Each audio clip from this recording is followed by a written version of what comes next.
se fait en présentiel, c'est que on a lu ensemble les premiers textes que j'ai mis sur la plateforme et que on échange dessus. Là, ce que j'ai fait, c'est que j'ai fait un petit...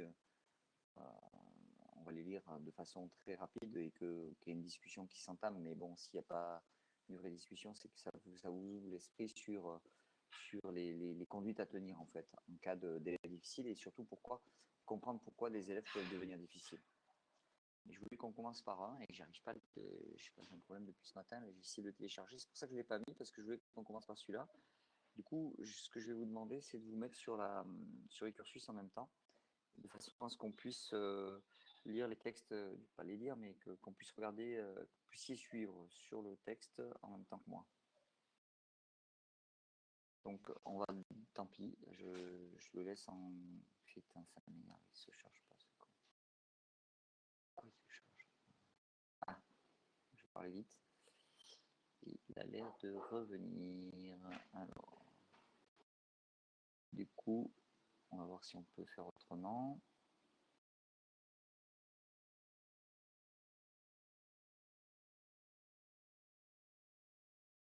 Est-ce qu'on peut faire autrement?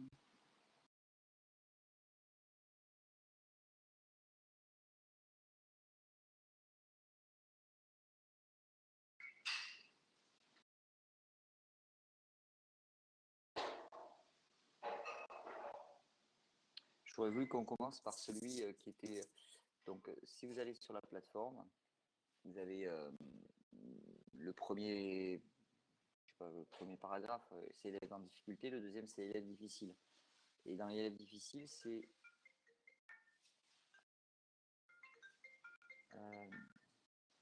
excusez-moi, une minute. Je coupe mon portable.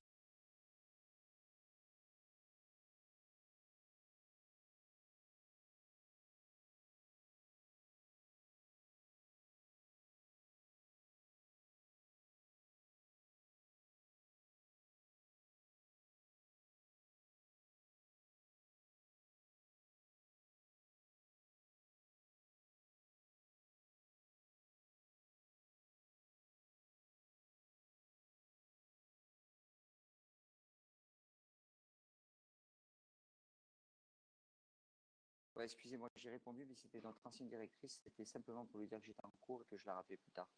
Parce qu'elle veut. Donc alors, élèves difficiles, et on démarre par faire classe avec les élèves difficiles. Vous voyez cet article-là? J'espère que vous l'avez.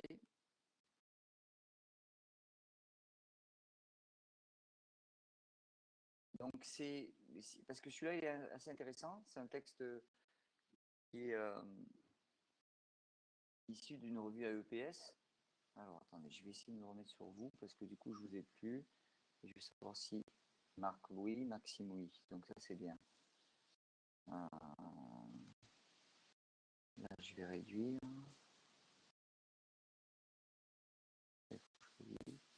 Pas d'autres pas d'autres qui répondent. Ok. Tout à l'heure en L2 j'avais des boulets, ils ne comprenaient pas. Alors, du coup, je redis. Alors, c'est sur le texte élève difficile, d'accord? Et dans élève difficile, il y a quatre textes. Le premier, c'est élève difficile, donc c'est pas celui-là. Faire classe avec des élèves difficiles, c'est celui-là. Faire classe avec des élèves difficiles. Joy, parfait. Liliane, ok. Parfait. Bon. Sarah aussi, donc ça veut dire que tout le monde va trouver. Ok, ok, ok. Bon, c'est bon. Alors, quand on est sur celui-là, je vais essayer de garder votre fenêtre, comme ça je ne vais pas. Donc on va commencer par juste regarder le premier dans ce qui est en bleu là. Oh merde. Couper mon téléphone parce que... Il est commun d'entendre, avec les élèves difficiles, il ne faut rien lâcher, sinon tu perds le contrôle. C'est un lieu commun, d'accord? Et donc tout à l'heure, on va essayer de regarder ce qu'il faut faire justement et des qui ont été menées et quels sont les types de comportements que l'enseignant doit essayer d'avoir lorsqu'il est face à des élèves difficiles. Alors, ce cours de spécificité des publics, c'est quelque chose que vous ferez normalement lorsque vous serez à l'UFM, du moins à l'INSP, lorsque vous serez en master et notamment lorsque vous serez en décharge, c'est-à-dire que la première année, si vous réussissez le CAPES, vous allez faire 10 heures d'enseignement avec une classe et 10 heures de cours là-bas sur place avec des formateurs. Et donc dans ces formateurs, vous allez avoir des gens qui vont venir vous former sur les différents thèmes. Et celui-là, c'est parti un peu des thématiques parce que on sait que lorsqu'on est un jeune enseignant, on a de fortes chances de tomber dans des établissements difficiles. Alors comme ça là, est-ce que vous savez pourquoi vous avez des chances de tomber sur les milieux difficiles, sur des bahuts difficiles? Vous pouvez, je sais pas s'il y en a qui ont les micros, ils prennent leur micro, ça va plus vite, hein.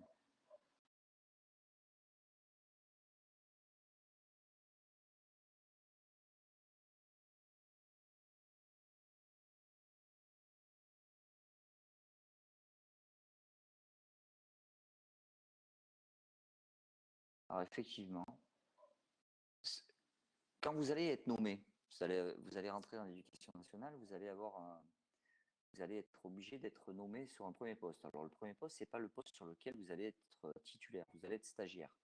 Mais les premières années, ce sont des postes, ce qu'on appelle des postes berceaux. C'est des postes qu'on bloque. C'est-à-dire que ici, sur la Guadeloupe, je vais essayer de ne pas dire de bêtises. Je crois que cette année, il y a une jeune fille qui est sur celle qui a le mieux réussi. Elle a le meilleur bahut. Elle est sur le lycée Jardin d'Essai à mi-temps. Ensuite, il y en avait un qui devait être sur Capesterre, un qui devait être sur Bouillante ou Pointe-Noire, et l'autre qui doit être sur, sur Bémao. Donc, ça veut dire qu'ici, c'est particulier. C'est pas forcément plus difficile que quand tu es stagiaire. C'est juste que c'est un peu plus éloigné, peut-être pour toi. Mais par contre, si tu es sur notre académie, sur une académie comme Marseille, comme Paris, comme Lyon, sur des grandes villes, les postes berceaux, ils essaient la première année de ne pas les mettre dans des bahuts hyper difficiles, mais la plupart du temps, ce sont quand même des endroits où il n'y a personne qui veut y aller. Donc le poste est coupé en deux, un poste entier coupé en deux, et par exemple, il y a un mi-temps qui vient à Joy, un mi-temps qui vient à Brice. Donc, ça veut dire que vous êtes dès la première année, dès votre année de stage, déjà conforté dans un, dans un milieu difficile. Après, des fois, ils essaient de faire en sorte que vous soyez mis avec un tuteur. C'est-à-dire que des fois, il y a un tuteur qui, comme il dispense des heures à l'UFM, il a qu'un mi-temps. Et comme il a qu'un mi-temps, ben, son autre mi-temps, c'est donné à un stagiaire. Alors là, c'est très intéressant quand c'est comme ça, parce que ça veut dire que quand vous travaillez, votre tuteur ne travaille pas, puisque c'est la même classe. Et à ce moment-là, ça veut dire qu'il peut tout le temps venir vous voir. Et s'il peut tout le temps venir vous voir et s'il est hyper investi, du coup, il va quand même être d'un grand secours, parce qu'il a de la bouteille, il connaît la classe, il connaît surtout l'établissement depuis un certain nombre d'années. Mais il n'empêche que l'année suivante, quand vous allez faire une mutation, vous allez vous retrouver forcément dans des milieux difficiles puisque vous avez très peu de points. Donc, vous aurez le temps de voir comment ça fonctionne. Hein, mais quand vous allez rentrer dans l'éducation nationale, donc le nombre de points que vous allez avoir va dépendre aussi de votre résultat au CAPES, donc de la quintille dans laquelle vous avez fini. Si vous avez fini entre la première place et la 49e place, vous êtes dans la première quintille. Entre la 50e et la 99e, vous êtes dans la deuxième quintille, etc., etc. Donc vous allez marquer des points par rapport à ça. Et ce qui veut dire que des points, vous en avez très très peu. Donc, les premières années, vous risquez de tomber dans des bahuts difficiles où personne ne veut aller, ou du moins d'autres personnes sont venues, ont eu des points suffisamment pour partir et sont allés dans d'autres établissements. Donc, ce sont des établissements difficiles, avec des classes difficiles et surtout dans lesquels il y a une autre problématique, c'est que les enseignants tournent beaucoup. Et donc, vous ne pouvez pas trop vous appuyer sur des gens qui sont là depuis très longtemps, parce que la plupart du temps, dans ces bahuts-là, on n'y reste pas. Donc, il y a un turnover, et comme il y a un turnover, il n'y a pas forcément des projets très intéressants mis en place. Et donc, du coup, depuis quelques années, le gouvernement a essayé de stabiliser les gens en donnant des primes en mettant des primes, en mettant donc un salaire un peu plus élevé sur ces endroits-là. Mais bon, c'est compliqué. C'est compliqué parce que la plupart du temps, vous restez 4, 5 ans. Et au bout de 5 ans, vous avez gagné le jackpot au niveau de comment ça s'appelle, des points. Et vous essayez d'aller à un endroit, soit vous changez de région, soit vous vous rapprochez d'un truc, soit vous allez un peu à un autre endroit. Donc c'est compliqué de travailler dans ces endroits-là. Donc le lieu commun, on y revient. Sur les élèves difficiles, il ne faut rien lâcher, sinon tu perds le contrôle. C'est vrai.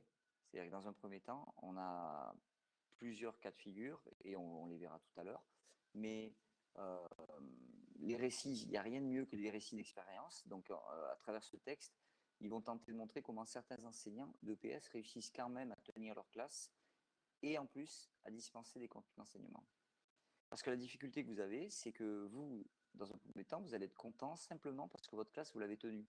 Or, faire cours avec des élèves difficiles, c'est, si vous voulez transformer ça, il faut qu'ils aient le sentiment d'apprendre quelque chose. Parce que s'ils ont le sentiment de rien apprendre et de faire juste du foot, parce que ça, à un moment donné, vous allez vite tourner en rond et ça va durer 1 ou 2 séances et ça sera terminé. Donc il va falloir qu'on comprenne comment on peut faire, nous en tant qu'enseignants d'EPS, puisque vous êtes des futurs enseignants d'EPS et pas autre chose, comment vous pouvez faire et qu'est-ce que vous allez pouvoir mettre en place pour, avec ces élèves qui sont en difficulté et en plus pour certains difficiles, ou alors des élèves en difficulté et aussi des élèves difficiles, qu'est-ce que je vais pouvoir mettre en place qui peut marcher.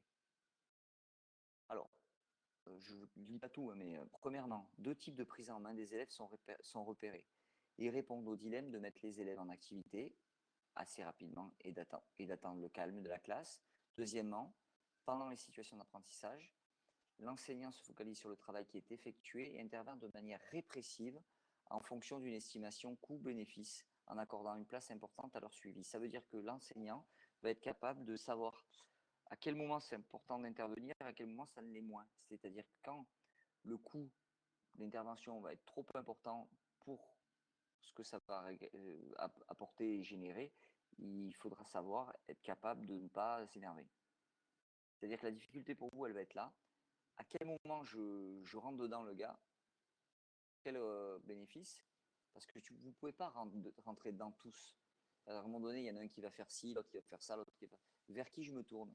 Qui est-ce que j'abandonne? Qui je tiens? Parce qu'il y en a certains que vous allez comprendre que vous interveniez ou pas, au bout d'un moment, ils vont rentrer dans le rang. Et puis il y en a d'autres que non. Donc à un moment donné, c'est ça qu'on va essayer de comprendre à travers ce texte. Donc c'est surtout que ces résultats donc, offrent des pistes de réflexion pour des formations initiales et continues des enseignants sur les différents temps vécus de la leçon et sur la gestion de classe. Donc toujours pareil, ce qui serait intéressant pour vous, si vous êtes dans des milieux difficiles, c'est aussi d'expérimenter des choses. Il faut que vous essayiez des choses. Si vous faites toujours la même chose, vous ne pouvez pas savoir. Je prends un exemple politique, sur lequel je ne me mouille pas. La dernière fois intervient une dame qui parle. La dame, elle reproche, j'entends, et c'est quelqu'un de compétent, de reconnu, elle reproche au gouvernement d'avoir menti aux Français sur les enfants. Les enfants sont vecteurs de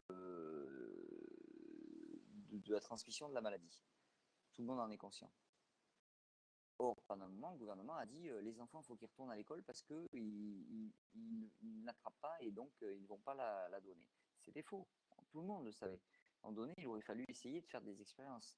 Comment on peut faire des demi-classes, des ci, des ça. Et on voyait ce qui marchait. Et dans une région, on faisait un truc. Dans une autre région, on faisait un autre truc.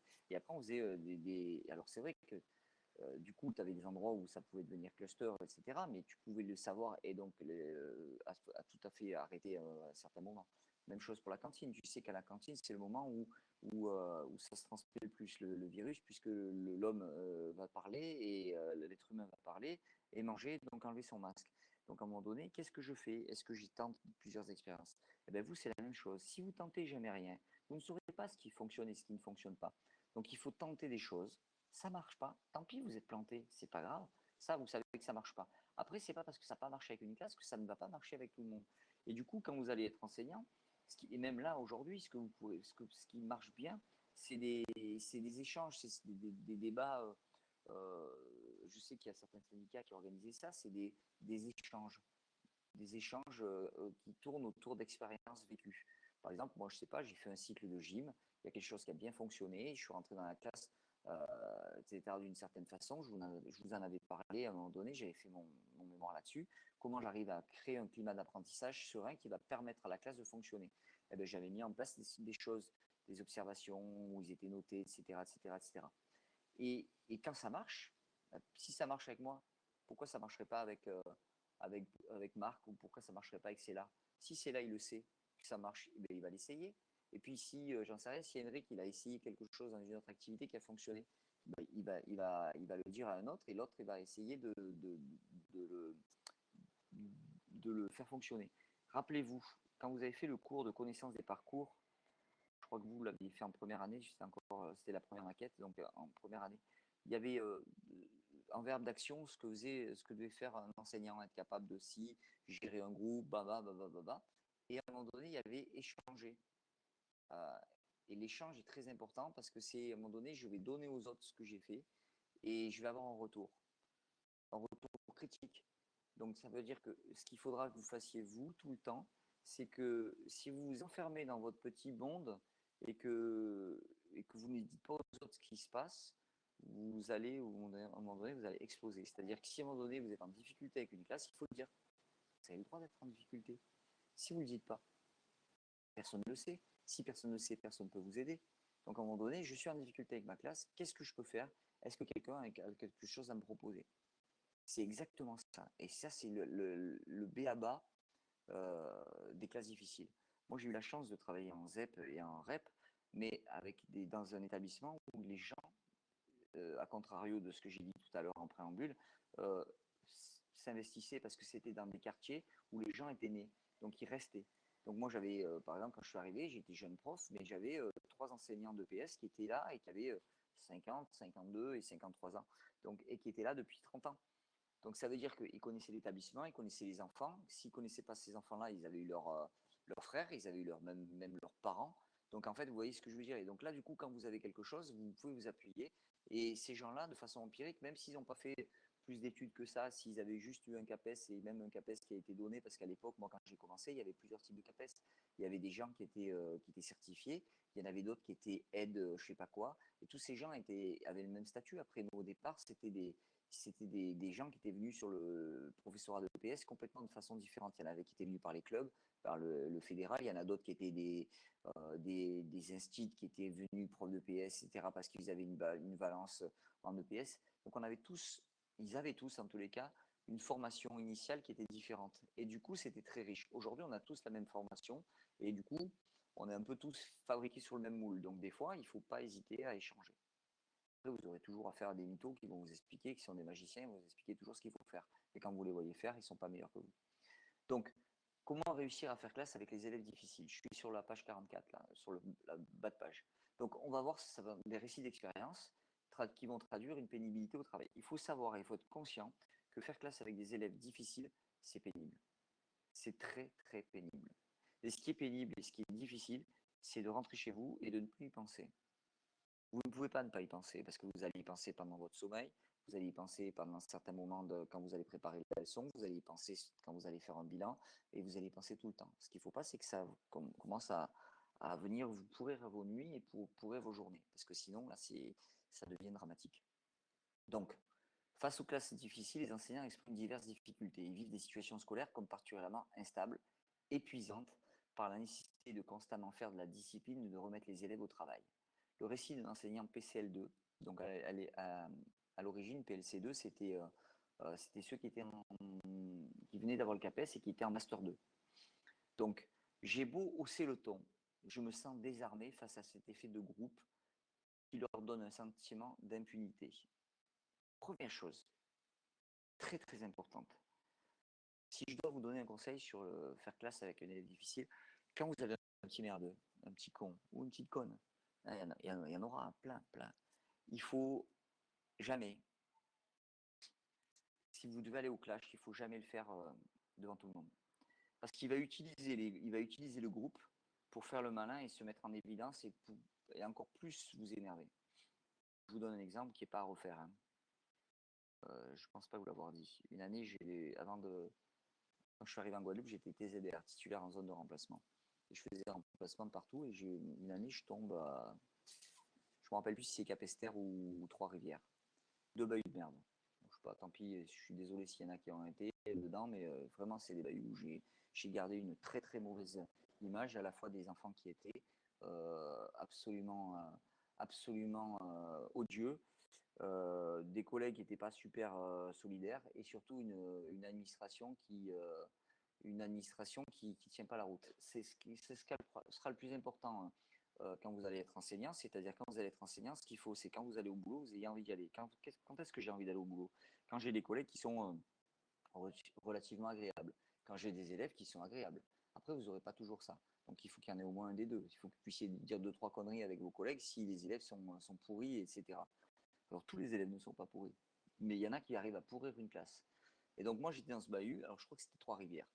Et j'avais une petite classe de sixième où il y avait un petit groupe, je ne vais pas le souvenir, mais il y avait un petit groupe, il devait être 4 ou 5 à pourrir l'ambiance. Et il y en avait un en particulier qui est vraiment, vous savez, vous êtes en train de parler, donc vous avez à peu près le silence de tout le monde. Et quand vous parlez, il y en a un qui fait des bruits, toujours des bruits. C'est histoire de faire rire un peu tout le monde. Et ça vous agace. Parce que vous êtes en train de parler, ce que vous dites, vous sentez que c'est important. Et puis le mec est le merdeux, il y en a un qui fait du bruit. Mais de façon très, très lâche, puisque tu peux pas le trouver, tu peux pas le savoir. Tu n'arrives pas à savoir qui c'est.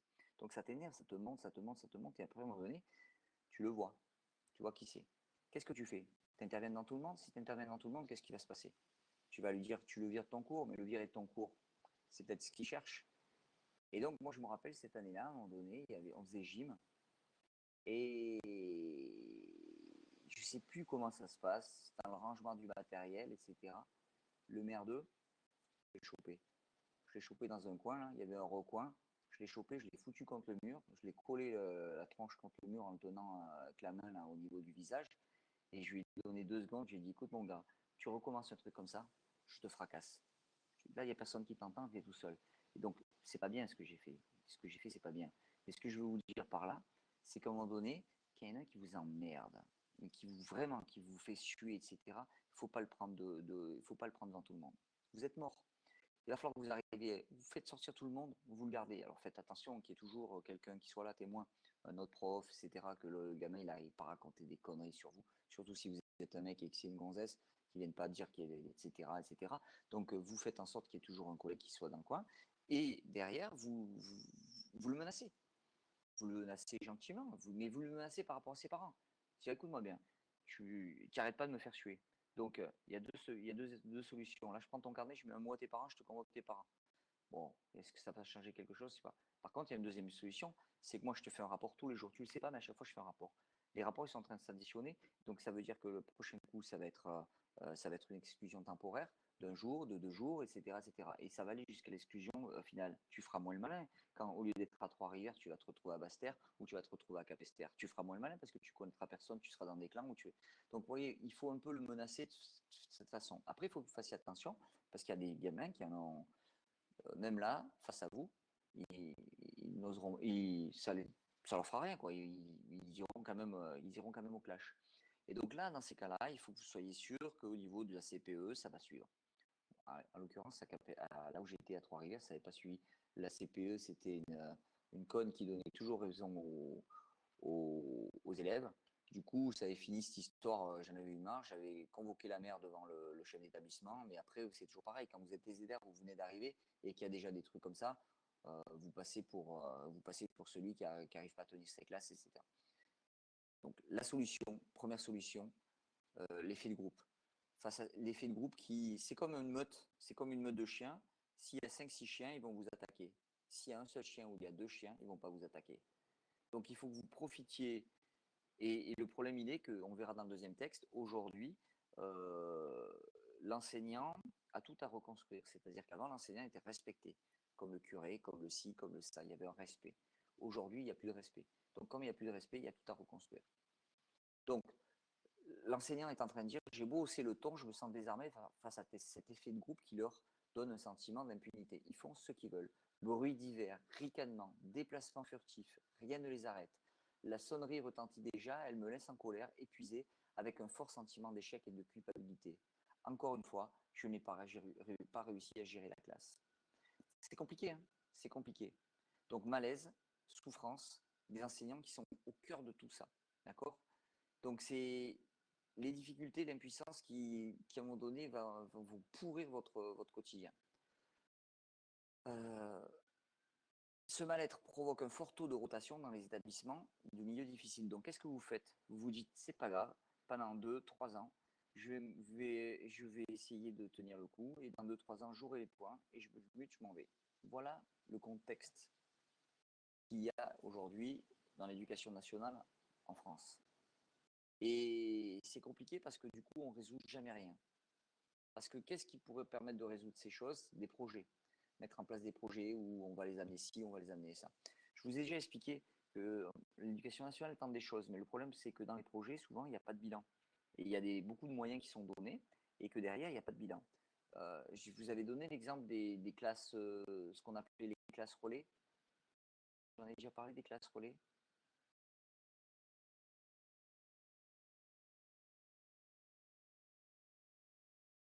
Les classes relais sont des classes. Je regarde si j'en ai parlé, mais je ne crois pas en avoir parlé.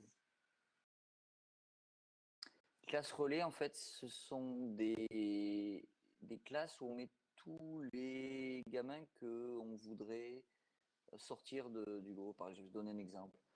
Qu'est-ce qu'il y a comme collège? On va prendre les collèges qui sont dans le coin, là, au niveau des Abîmes, Pointe-à-Pitre. On dirait, allez, au collège Michelet, il y en a deux élèves de quatrième qui pourrissent l'ambiance de classe. Au collège Front de Mer, il y en a un ou deux aussi. Au collège Kermadec, il y en a un ou deux. Et qu'est-ce qu'on dit? Bon, ben allez, au collège de Gauzier, on crée une classe relais dans laquelle on va mettre une dizaine d'élèves. Et ces 10 élèves-là, ben, c'est un ou deux d'un endroit, un ou deux d'un endroit, un ou deux d'un endroit, un ou deux d'un endroit, etc., etc. Et donc, ils sont tous mis ensemble.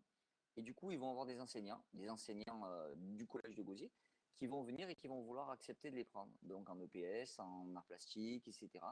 Et l'idée, elle est de comment dire, goût, le goût scolaire et le goût. Qu'est-ce que vous en pensez de cette idée, vous, quand je la dis telle qu'elle est? Qu'est-ce que ça évoque chez vous? Non, elle n'existe plus.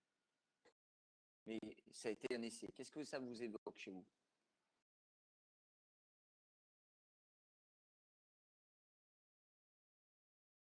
Alors, c'est pas vraiment de l'exclusion.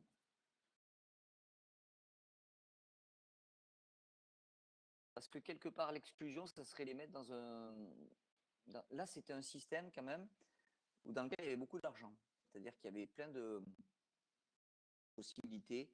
Moi, je sais que je faisais ça sur Calais et je faisais de l'escalade.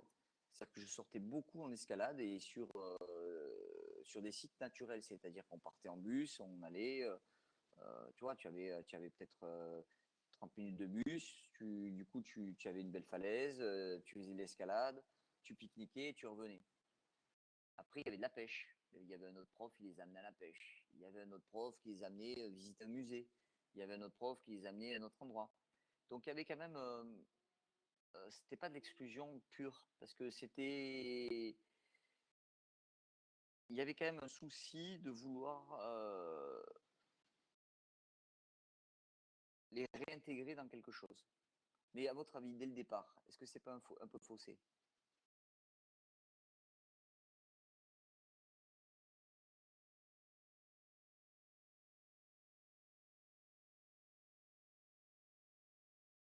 Bon, si vous ne répondez pas, je continue sur là-dessus. Je vous donne un autre exemple. Aujourd'hui, il n'y a pas beaucoup il n'y a pas beaucoup de redoublement. Vous, de votre cursus, là, de votre, je sais pas, seconde, première, terminale, ou même troisième, est-ce que parmi vous, il y en a beaucoup qui, dans leur classe, ont eu des gens qui ont redoublé,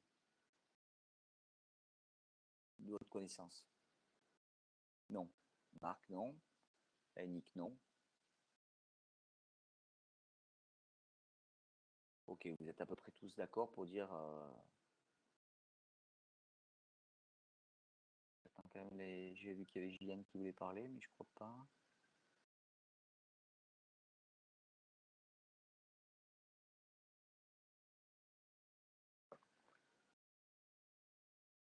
Bastien, il sort de la sieste, donc Gillian non plus.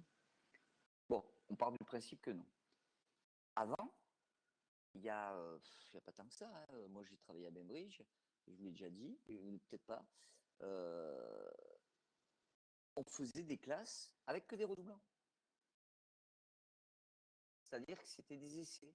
Tu avais, 20 classes avant que le lycée de Port-Louis existe. Le lycée de Bainbridge était un des plus gros lycées, établissements scolaires de métropole. Il y avait 3500 élèves. Je ne sais pas si vous vous rendez compte, mais 3500, c'est incroyable. Et donc, du coup, qu'est-ce qui s'est passé? Qu'est-ce qui se passait? Il y avait, je ne voudrais pas dire de bêtises, mais il me semble qu'il y avait une vingtaine. Je ne voudrais même pas dire, je crois qu'il y en avait 23 de seconde. Je ne sais pas si vous voyez ce que c'est, 23 secondes, 23 classes de seconde.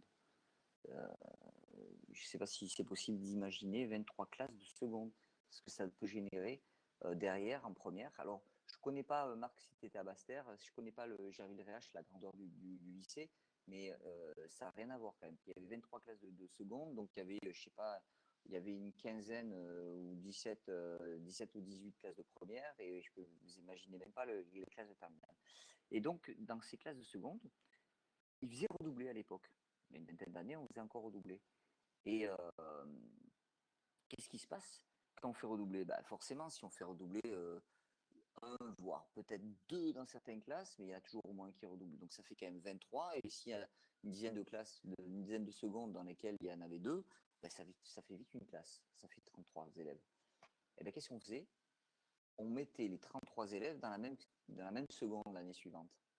Donc à un moment donné, le redoublement, ça doit être vécu comme une deuxième chance, c'est-à-dire qui redouble, qui ont fait redoubler des gens qui on avait pu percevoir des compétences qui n'étaient pas encore matures et qui pouvaient arriver, des gens qui étaient relativement jeunes et que faire redoubler une année n'était pas un problème, etc. Sauf que ces gens-là, si l'année suivante, vous les remettez tous ensemble, là oui, je réponds à ce qu'a dit tout à l'heure Henrik, là, c'est de l'exclusion. C'est-à-dire qu'à un moment donné, on ne leur donne aucune chance de s'en sortir. C'est-à-dire qu'ils sont en difficulté. Et là, j'imagine qu'on mélange des gens qui étaient en difficulté, des gens qui faisaient suer les autres, donc qui étaient difficiles, et on les met tous ensemble. Et donc là, on crée de l'exclusion. Même chose, quand on crée des SECPA et qu'on n'utilise pas les bonnes sources de détection. C'est-à-dire que dans certaines SECPA, vous avez des gens qui sont normalement dans une SECPA, on a des gens qui ont un QI un petit peu inférieur à la normale et qui subissent des tests, et dans les tests, ils sont jugés inaptes à suivre un enseignement au même rythme que les autres ou avec le même nombre d'heures, etc. Donc on les met en SECPA. Donc ces gens-là ont besoin de plus de temps, ont besoin de tranquillité et d'être beaucoup moins nombreux. Et donc on fait des classes de 12 ou 13. Si maintenant, dans ces classes de SECPA, vous vous dites, tiens, j'en ai deux en sixième, ils nous font suer comme c'est pas possible. Ils sont loin d'être cons, mais on va les exclure tout de suite du système scolaire, comme ça ils vont arrêter de nous emmerder et de nous pourrir les classes. On les fout en SECPA, puisqu'on n'a pas d'autres moyens. Du coup, imaginez la SECPA que vous créez. Vous mettez des élèves qui sont en difficulté et vous venez greffer un, voire deux élèves qui sont difficiles. Mais ces élèves difficiles, qui sont pas cons, ils vont se retrouver en SECPA avec les autres qui sont en difficulté. Donc, ils vont se foutre de leur gueule toute la journée. En plus de ça, comme ils savent faire, puisque c'est très simple quand même ce qu'ils demandent en SECPA, donc à un moment donné, qu'est-ce qu'ils vont faire? Comme ils vont avoir fini à chaque fois plus tôt, ils vont encore faire plus suer les profs, et ils vont encore faire plus suer les élèves, etc., etc. Donc là, vous créez des choses que vous savez à l'avance ne vont pas fonctionner et vous le faites quand même. Pourquoi? Parce que l'éducation nationale ne propose pas grand-chose d'autre au niveau des aides. Donc aujourd'hui, peut-être qu'avec monsieur, je ne veux pas aller trop loin dans ce débat-là, peut-être qu'avec monsieur Lepage, vous allez voir qu'est-ce qui est proposé, qu'est-ce qu'on peut faire avec ces élèves-là. En l'occurrence, proposer de mettre tous les redoublants dans la même classe, mettre tous les gens qui sont difficiles dans les différents bahuts, les mettre dans une même classe, forcément, on fausse la donne. Si c'est pas de l'exclusion, à un moment donné, ça ressemble quand même beaucoup, et on a beau mettre beaucoup d'argent là-dedans, c'est de l'argent qui est foutu en l'air. Donc, quand on dit que l'éducation nationale n'a pas d'argent, ils ont essayé sur des trucs. Ce qui est dommage, c'est que quand le gouvernement essaye des choses qui fonctionnent ou qui ne fonctionnent pas, quand le gouvernement d'après revient, il est capable de ne pas tenir compte de ce qui a été fait, des bilans qui ont pu être faits ou pas faits, et il reproduit les mêmes erreurs ou les mêmes choses qui ne fonctionnent pas. Donc du coup, on perd toujours du temps, on n'arrive pas à avancer. C'est un peu ce qui se passe dans ces classes, dans ces établissements difficiles, où des fois, si certains étaient restés, ils auraient pu nous expliquer que ça ne marche pas, et qu'il faut essayer autre chose tout de suite. Vous comprenez un petit peu? Donc alors, la difficulté, on va toujours sur la page 44, on va à droite complètement. Votre intervention, elle est délicate, parce qu'il faut à la fois être hyper rigoureux, hyper rigide, et donc avoir une autorité forte, et de l'autre côté, avoir une certaine tolérance, parce que sinon, avec certains, vous allez aller au clash tout le temps. Et donc, comment on fait pour être toujours entre l'un et l'autre? On ne peut pas dire à l'enseignant, bon, tu vas le sentir. Non, parce qu'il y a des gens qui ne le sentiront jamais. C'est comme celui qui, au foot, je sais pas, au foot, tu lui dis, allez, on travaille la frappe. Bon, monsieur, je mets mon pied d'appui à quel endroit? Là où tu le sens, là, à peu près là. Non, il faut lui donner des repères. Si tu lui donnes pas de repères, il y a des gamins qui vont mettre leur pied d'appui trop près du ballon, il y en a d'autres qui vont le mettre trop loin du ballon. Donc déjà, ces gens-là, si tu leur mets un ballon arrêté et que tu mets un petit repère sur la position du pied, ils vont peut-être perdre moins de temps pour arriver à trouver la bonne position. Même chose au volley. Si à un moment donné, vous devez faire sauter quelqu'un pour faire un smash, peut-être lui dire, si tu lui dis rien, il va peut-être faire une impulsion très proche du filet, donc il arrivera pas là. Si c'est trop loin du filet, il rabattra toujours sur le filet, etc. Donc vous allez donner quelques repères. Quels repères, nous, on peut donner à un enseignant jeune qui va démarrer sa carrière entre autorité et tolérance? C'est s'appuyer sur ce qui a été fait, mais bon, on va essayer de voir ce que nous dit ce texte. Donc, face aux diverses transgressions des élèves, les enseignants doivent intervenir rapidement. Alors, la première chose, c'est plus tôt vous intervenez, et mieux c'est. Il ne faut pas du tout laisser. C'est un peu l'image du rugby. Ceux qui ont fait du rugby un petit peu, pas avec moi l'an dernier puisque je n'ai pas fait, mais quand on fait du rugby, si j'ai un gros costaud, si vous lui laissez de l'élan, et s'il a pris de la vitesse, ça sera difficile de l'arrêter. Si vous le prenez tout de suite au début, au moment où il va prendre son impulsion, du moins qu'il va prendre de la vitesse, avant qu'il prenne trop de vitesse, si vous n'importe lequel d'entre vous peut le choper et peut le mettre au sol, ou du moins le ralentir. Donc en fait, l'idée, elle est la même chose, c'est-à-dire qu'il ne faut surtout pas laisser envenimer les situations. Après, ce qui est compliqué, c'est d'être toujours là au bon moment. Donc il faut les anticiper et anticiper les problèmes qui peuvent arriver. Et être super vigilant. C'est pour ça que c'est épuisant. Le prof, il dit que c'est épuisant, il est en souffrance. C'est épuisant parce que vous êtes psychologiquement épuisé, parce que vous êtes toujours sur le qui-vive. Toujours, toujours, toujours à attendre qu'il se passe quelque chose. Et donc là, et puis, à des moments où vous allez vous reposer parce que vous pensez que c'est bon, il va y avoir une étincelle qui fait que ça va repartir.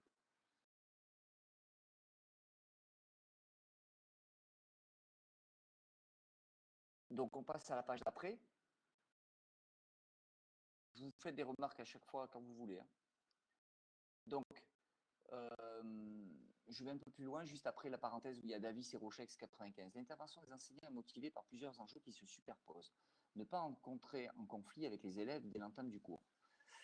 Première chose importante, ne pas entrer en conflit avec les élèves dès l'entame du cours. Pourquoi? Parce que le problème, c'est les élèves qui arrivent, ils ne sont pas que difficiles avec vous.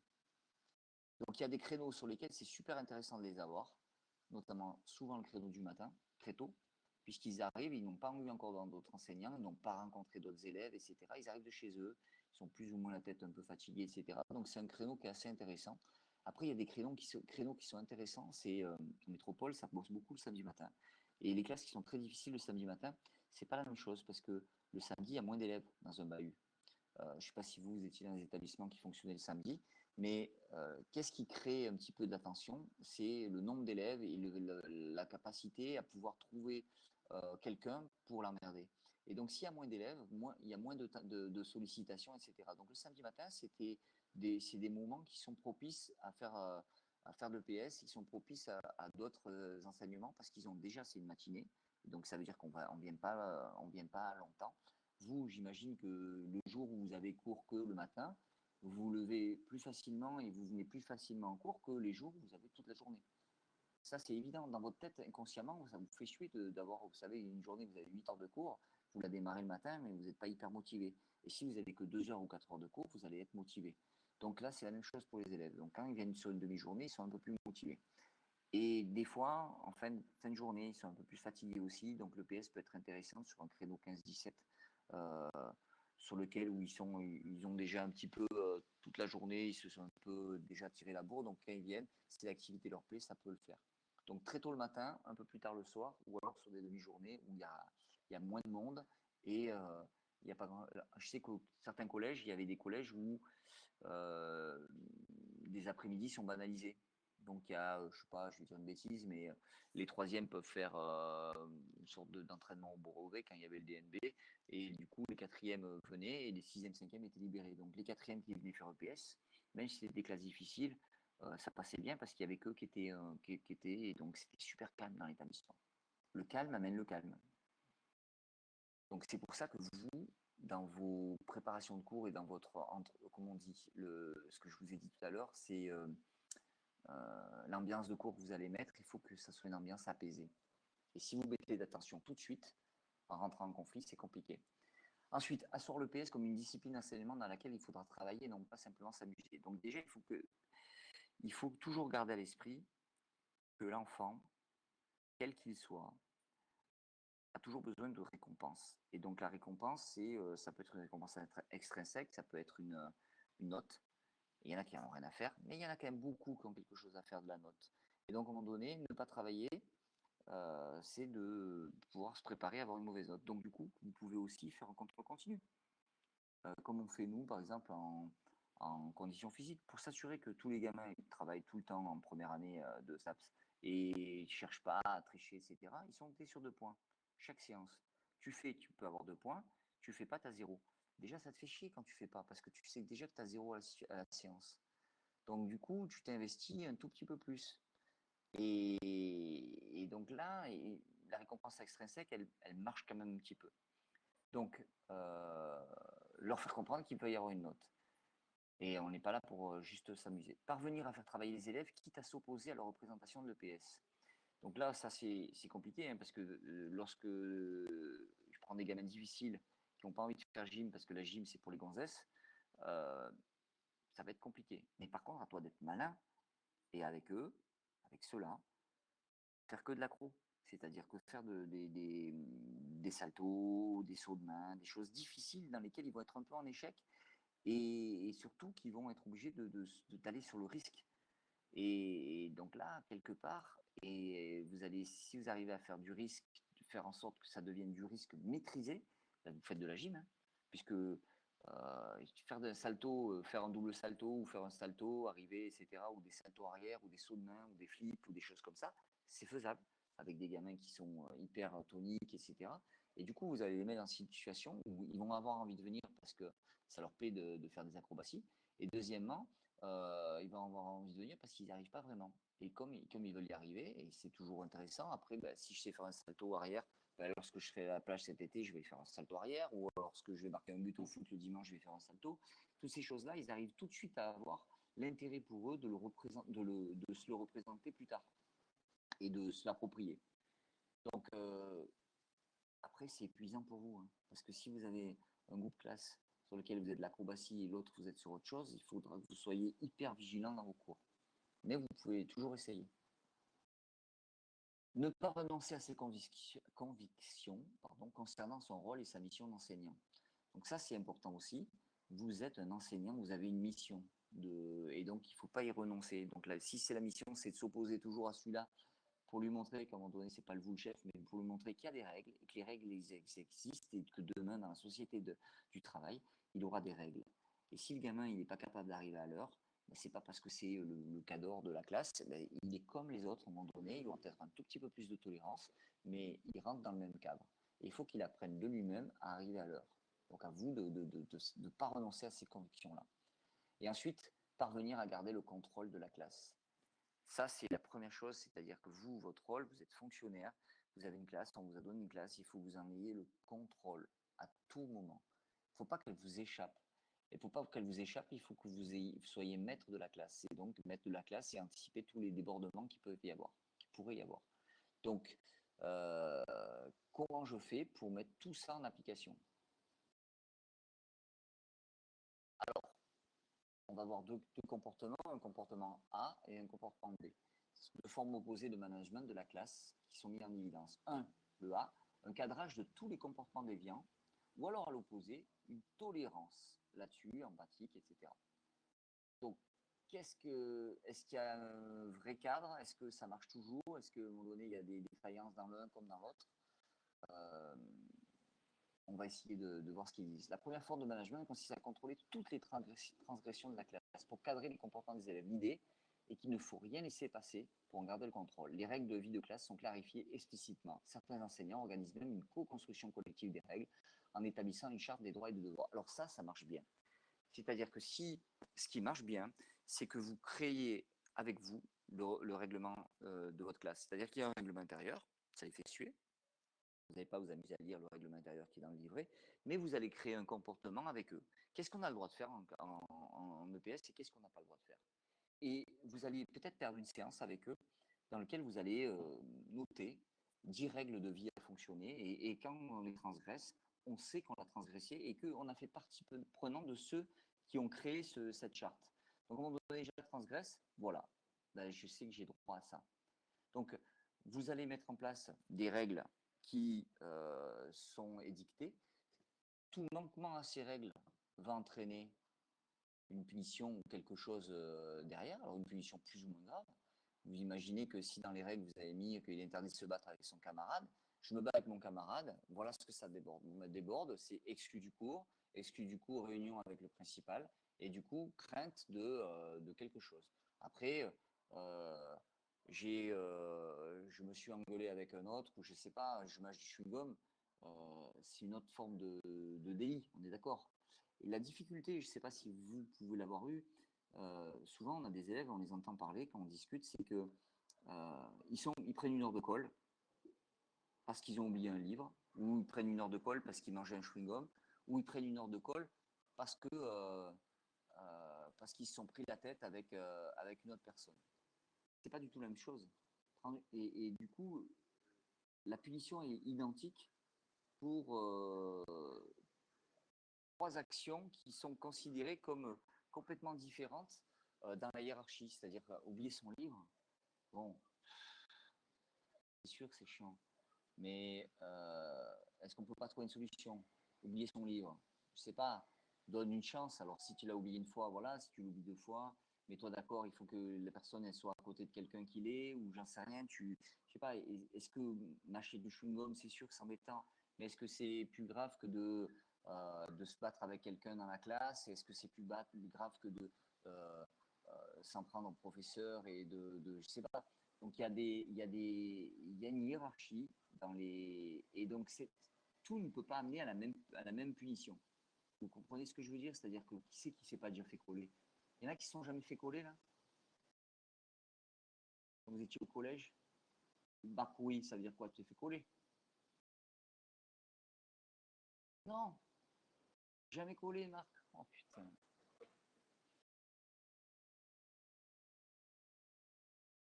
Hmm.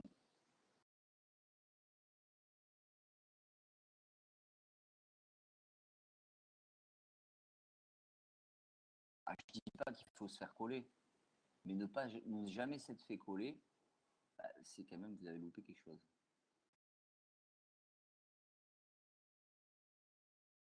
Bastien, qu'est-ce qu'il va me dire, Bastien? Clara, je suis sûr que Clara n'a jamais été collée.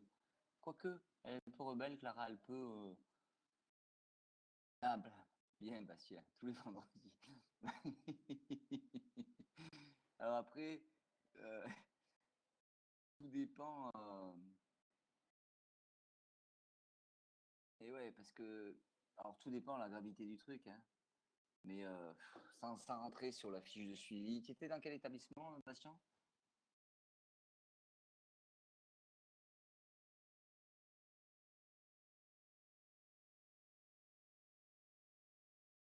Ah ouais, non, mais tu es chez les curés.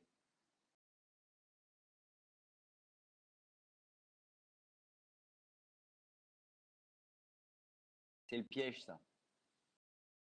Les curés, c'est le piège. ou les bonnes sœurs. Saint-Joseph, c'est plus les bonnes sœurs, c'était déjà quelque chose de. C'est un privé, mais qui était fait par des profs, peut-être. On n'est pas à la même époque. Ah ouais. Moi, mes parents m'avaient mis chez les curés aussi. Mais nous, j'avais encore des bonnes sœurs, des vraies bonnes sœurs qui nous faisaient français et tout. Hein. C'était la grande époque. Bon, ce qui est important, c'est quand même que j'imagine que Bastien, même si tu as été collé souvent, etc., tu devais pas être le plus mauvais, le plus méchant des élèves, etc. Et c'est pas comparable avec ce qu'on dit au niveau des classes difficiles. C'est toujours ce que je dis, c'est-à-dire que les enseignants, ils oublient. J'imagine qu'un enseignant, alors toi, alors si j'ai bien compris, Bastien, tu étais à Saint-Joseph. Saint-Joseph de Cluny-Marc, Saint-Joseph de machin, de Martinique, Bastien, peu importe. Les profs qui sont là-bas, c'est facile de coller quelqu'un, de coller Bastien, de coller Marc ou de coller Clara, etc. Ils oublient peut-être, ou ils ne savent pas, que être dans un bahut difficile, ça n'a rien à voir. C'est-à-dire Bastien, dans un bahut difficile, ce serait le premier de la classe avec 17 de moyenne. Et donc, ça serait une perle. Et le problème, il est là, c'est qu'on n'arrive plus à comparer ce qui est comparable. Prenez un prof de chez nous, prenez un prof de STAPS. Vous avez tous été confrontés certainement à ça en première année, notamment, j'espère qu'aujourd'hui c'est plus le cas, hein, mais quand vous avez un prof qui n'a pas forcément envie de faire cours, il vient dans l'amphi, il cherche le moindre truc, voilà, un portable qui sonne, ou un qui veut pas enlever sa casquette, un qui veut faire ci, et qu'est-ce qui se passe? Il dit, bon, ben, c'est bon, vous êtes irrespectueux, je m'en vais. Mais c'est du foutage de gueule, parce qu'à un moment donné, qu'est-ce que c'est je veux dire, ce prof-là, s'il était dans un bahut difficile, mais il est des années-lumière, à des années-lumière de connaître ce qui se passe ailleurs. Alors, Marc, il met monsieur, il met monsieur, mais je parle pas des profs d'université. Je parle d'un prof de PS à la limite, parce que le prof d'université, il n'a jamais travaillé dans un collège ou dans un lycée. Mais un prof de chez nous, un prof qui a été prof dans un bahut, etc. Moi, j'arrive toujours à relativiser. Je ne pense pas que ça me soit arrivé de virer quelqu'un. Ça m'est déjà arrivé de m'énerver, mais de dire des choses. Mais en ayant bossé pendant des années dans des bahuts difficiles, mais on est à des années-lumière, on est des privilégiés d'être là, ou même d'être des gens de Guadeloupe par rapport au comportement des élèves. Donc, on est à trouver des solutions autres. Et moi, ce qui m'énerve le plus, c'est dans les classes où moi j'ai des amis de mes enfants, etc. Des fois, ils te disent qu'ils ont pris une heure de colle parce que si, parce que ça, mais tu as envie de leur dire, mais les profs, c'est des cons. C'est des cons parce que c'est plus simple de taper dessus un élève qui est comme ça, qui est gentil et tout, que d'aller taper sur celui qui fout le bordel vraiment. Bon, ça, c'est un autre problème. Donc, on va sur un cadrage de tous les comportements déviants ou une tolérance. Donc, la première forme de mal consiste à contrôler tous les transgressions. Alors, le problème de contrôler toutes les transgressions, c'est qu'à un moment donné, c'est usant. Et que des fois, vous ne pouvez plus faire court parce que le moindre truc, paf, vous êtes là à contrôler et à donner des sanctions. Et au bout d'un moment, les sanctions, c'est dur. Par contre, il faut que vos sanctions, elles soient euh, réfléchies et hiérarchisées, comme je vous ai dit tout à l'heure. Donc, ce qui marche, ce qui fonctionne, c'est que ça soit construit avec les élèves. Regardez, prenez un exemple. Vous êtes dans un quartier difficile. Vous décidez de, tiens, il y a un mur qui est frais, vous venez mettre un graphe dessus. Vous êtes fait de street art, vous mettez un graphe. Qu'est-ce qui va se passer dès le lendemain? Il y en a un qui va venir, qui va le pourrir. Donc ils vont venir avec de la peinture, ils vont mettre deux, trois coups de bombe et ils vont vous pourrir le truc. Maintenant, si dans un quartier, vous faites l'effort de connaître le quartier, et que vous savez qui sort, etc., qui sont les jeunes qui sortent, qui sont les graffeurs, etc., etc. Et vous faites un projet avec eux et que vous allez taguer un mur. C'est-à-dire que ce mur-là, c'est votre mur, les gars. C'est votre mur. La municipalité, elle vous met à disposition les murs, là, ceux-là, ceux-là, ceux-là. Venez vous exprimer. Ils vont faire un truc. Ben, le truc, il sera jamais tagué puisque ceux qui taguent, ils le font. Vous voyez ce que je veux dire? C'est qu'à un moment donné, du coup, ils vont respecter ce qu'ils ont fait. Et personne ne va venir pourrir ce qu'on fait ces jeunes, puisque c'est les jeunes du quartier. Ben vous, c'est la même chose. C'est-à-dire que si à un moment donné, vous créez quelque chose avec vos jeunes, Personne va sortir de ça. Parce que quand ils vont sortir, c'est eux qui l'ont créé. On est d'accord là-dessus?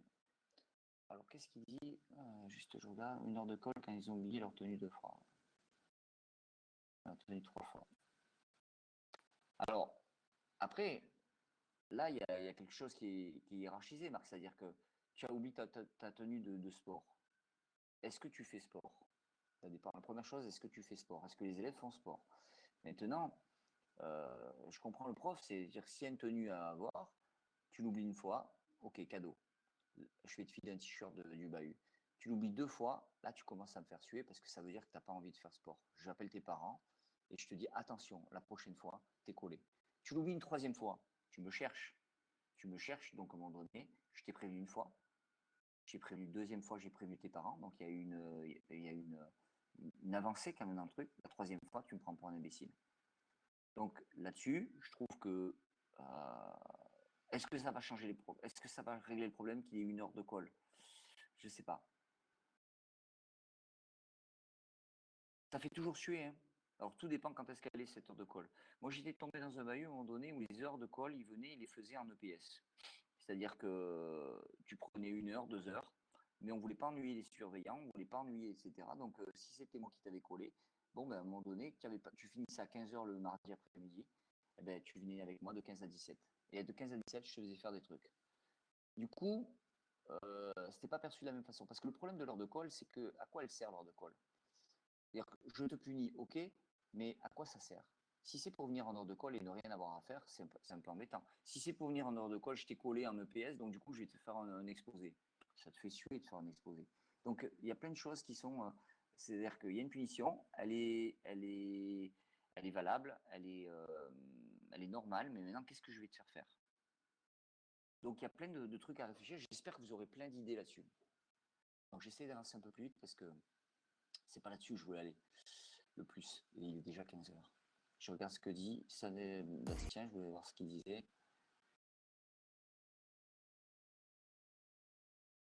Alors, un truc comme ça, c'est abusé, je trouve. Mais des sanctions pour la couleur du short pas respectées, par exemple, je trouve que ça n'a pas de sens. Oui, là, je suis assez d'accord avec toi sur. Mais tu sais, le problème, c'est que c'est la Guadeloupe. La Guadeloupe, les Antilles. C'est-à-dire que moi, quelque chose que j'ai du mal, c'est-à-dire la tenue. Ça n'existe pas, hein. Ça existe très, très peu. Les tenues, comment dire, comment ça s'appelle? Pas les tenues, l'uniforme. C'est-à-dire savoir que gosier, c'est gris, que. Merci, Bastien. Rézé, c'est bleu, Capester, c'est vert. Mais alors je sais pas si j'ai pas d'avis, je ne veux pas te donner d'avis pour ou contre, ça existe nulle part ailleurs, à part dans les peut-être même pas dans les bahuts privés en métropole. C'est vraiment quelque chose qui est encore aux Antilles. C'est-à-dire que vous avez des tenues, même à l'école primaire, on a des tenues, etc., etc. On s'identifie à quelque chose. Et donc, du coup, quand il y a une tenue, forcément, bah, si tu l'oublies, bah, tu es puni. Alors que s'il n'y a pas de tenue et que tu veux qu'en EPS, tu aies un short et un t-shirt, bon, c'est pas la même chose. Et du coup, ici, tu vas culturellement, tu t'opposes à ce qui se fait. Et là, c'est un peu plus compliqué. Parce que tu vas te retrouver dans des équipes pédagogiques où il y a forcément des Antillais qui ont été imprégnés de ça, culturellement. Moi, honnêtement, tu viens avec un short. Si je te dis, tu mets un bleu, tu mets un marron, j'en ai rien à foutre. Le tout, c'est que tu puisses faire sport. Même à la limite, si tu as une tenue de. Si tu as comment ça s'appelle, des baskets. Tu vois, regarde, moi, il m'arrive en cours, là, encore hier matin, il y en a un, il arrive, il vient pour courir 30 minutes. Mes gamins, il n'a pas de chaussures. Je lui ai filé mes baskets pour pas qu'il perde la séance. Donc j'ai mis ses belles chaussures et lui, il a mis le basket. Ça ne me dérange pas. Ce que je veux te dire par là, c'est que moi, ce qui m'intéresse, c'est que le gamin il fasse EPS. Et donc là, que ce soit noir, son short, etc., je m'en fous. Mais j'accepte que culturellement, un Antillais qui a été dans un moule ici, qui a été dans un bahut, il s'est identifié et qui aujourd'hui est enseignant, ça le touche. Ça le touche que le gamin il soit hors des clous et qu'il ne veuille pas. Donc il faut accepter, il faut discuter. Et je comprends que ça puisse. Alors, toi, c'est peut-être, comme ça a été chez les curés aussi, quoi, pas chez les curés, mais chez le privé, peut-être que toi, tu fais, comment on dit, tu te, re- tu te révoltes par rapport à ce que tu as vécu et tu vas encore plus fort, ça t'énerve encore plus que d'autres, pour lesquels c'était pas privé. Ben, Saint-Joseph, c'est privé, Saint-Joseph.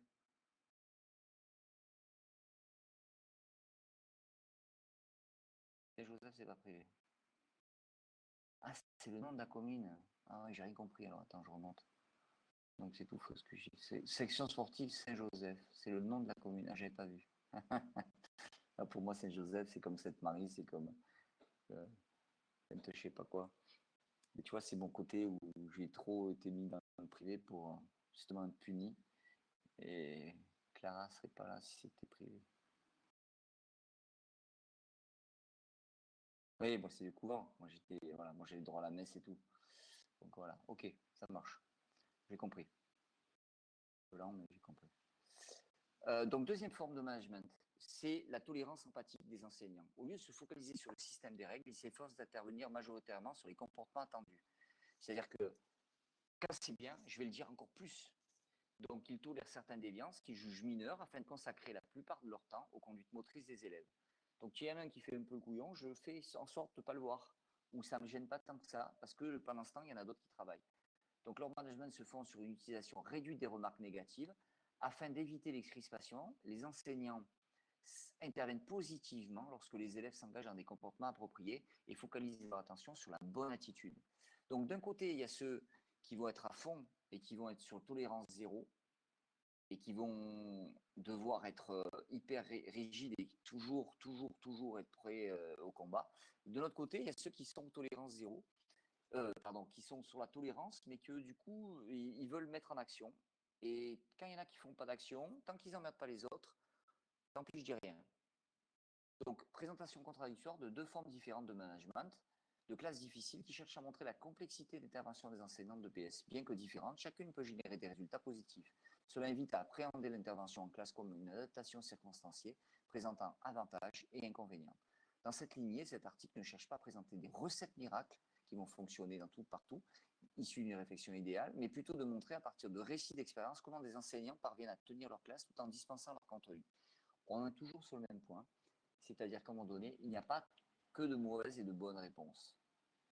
D'accord? Il y a des choses qui fonctionnent et qui fonctionneront peut-être pas partout, et il y a des choses qui ne fonctionnent pas. Et il faut essayer de prendre un petit peu ce qui fonctionne de façon à pouvoir l'utiliser. Donc, différentes études ont été effectuées en EPS dans des établissements éclairs, écoles, collèges, lycées, qui appartiennent à la politique d'éducation prioritaire. Donc partout, ils ont mis dans tous ces types d'établissements. Ces établissements, après la circulaire 2010, posent le plus de problèmes en termes de climat scolaire et de violence. C'est en moins, nous refusons toute stigmatisation qui va associer systématiquement éducation prioritaire et classe difficile. Il ne faut surtout pas, dans votre tête, que vous stigmatisez ça. Rappelez-vous ce que je vous ai donné, les chiffres que je vous ai donnés la semaine dernière. On souhaite, plusieurs syndicats souhaitent que la Guadeloupe, de par ses résultats qui sont assez mauvais partout, et de plein de facteurs, puisse passer en éducation prioritaire. Ce n'est pas pour autant que toute la Guadeloupe est considérée comme ayant des classes difficiles. Ça n'a rien à voir. C'est-à-dire que le réseau d'éducation prioritaire fait état de gamins qui sont en difficulté, forcément de gamins qui sont laissés un peu à vivre tout seuls, etc., et qui n'ont pas de cadre, donc des gamins difficiles, qui sont en manque de repères. Et c'est pour ça qu'on veut mettre en place une école dans laquelle il y aurait des réseaux d'éducation prioritaire pour qu'il y ait plus d'enseignants, ou du moins qu'il y ait moins d'enseignants, moins d'élèves par classe, ce qui permettrait à chaque enseignant de pouvoir se consacrer un petit peu plus à chaque élève.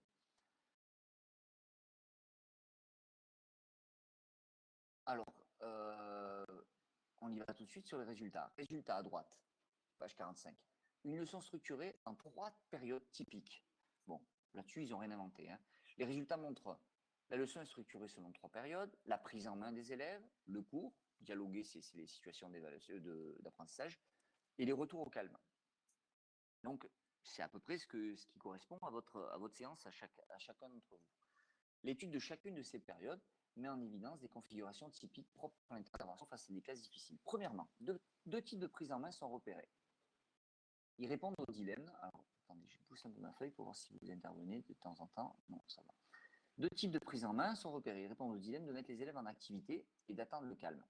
Donc, des fois, je mets les élèves tout de suite en activité et j'attends le calme. Dans un cas, l'enseignant se préoccupe d'en prendre le contrôle au plus tôt. Dès l'entrée dans le gymnase, il souhaite cadrer les agitations des élèves en les rassemblant et attendre le silence. Il intervient nominativement auprès de ceux ayant un comportement déviant, sans hésiter à hausser théâtralement le ton. Il dit que s'ils n'arrivent pas à tenir le début du cours, cela risque de dégénérer très vite. Pour lui, ils ont besoin de comprendre qu'ils entrent dans un lieu de travail qui implique une attitude adaptée. Donc, à un moment donné, l'enseignant fait rentrer sa classe, donc ils ont posé leur sac, etc., ou sur le gymnase, vous les remettez un petit peu de façon regroupée, et avant de commencer à parler, vous attendez le silence. Parmi vous, je pense qu'il y en a plein qui font ça.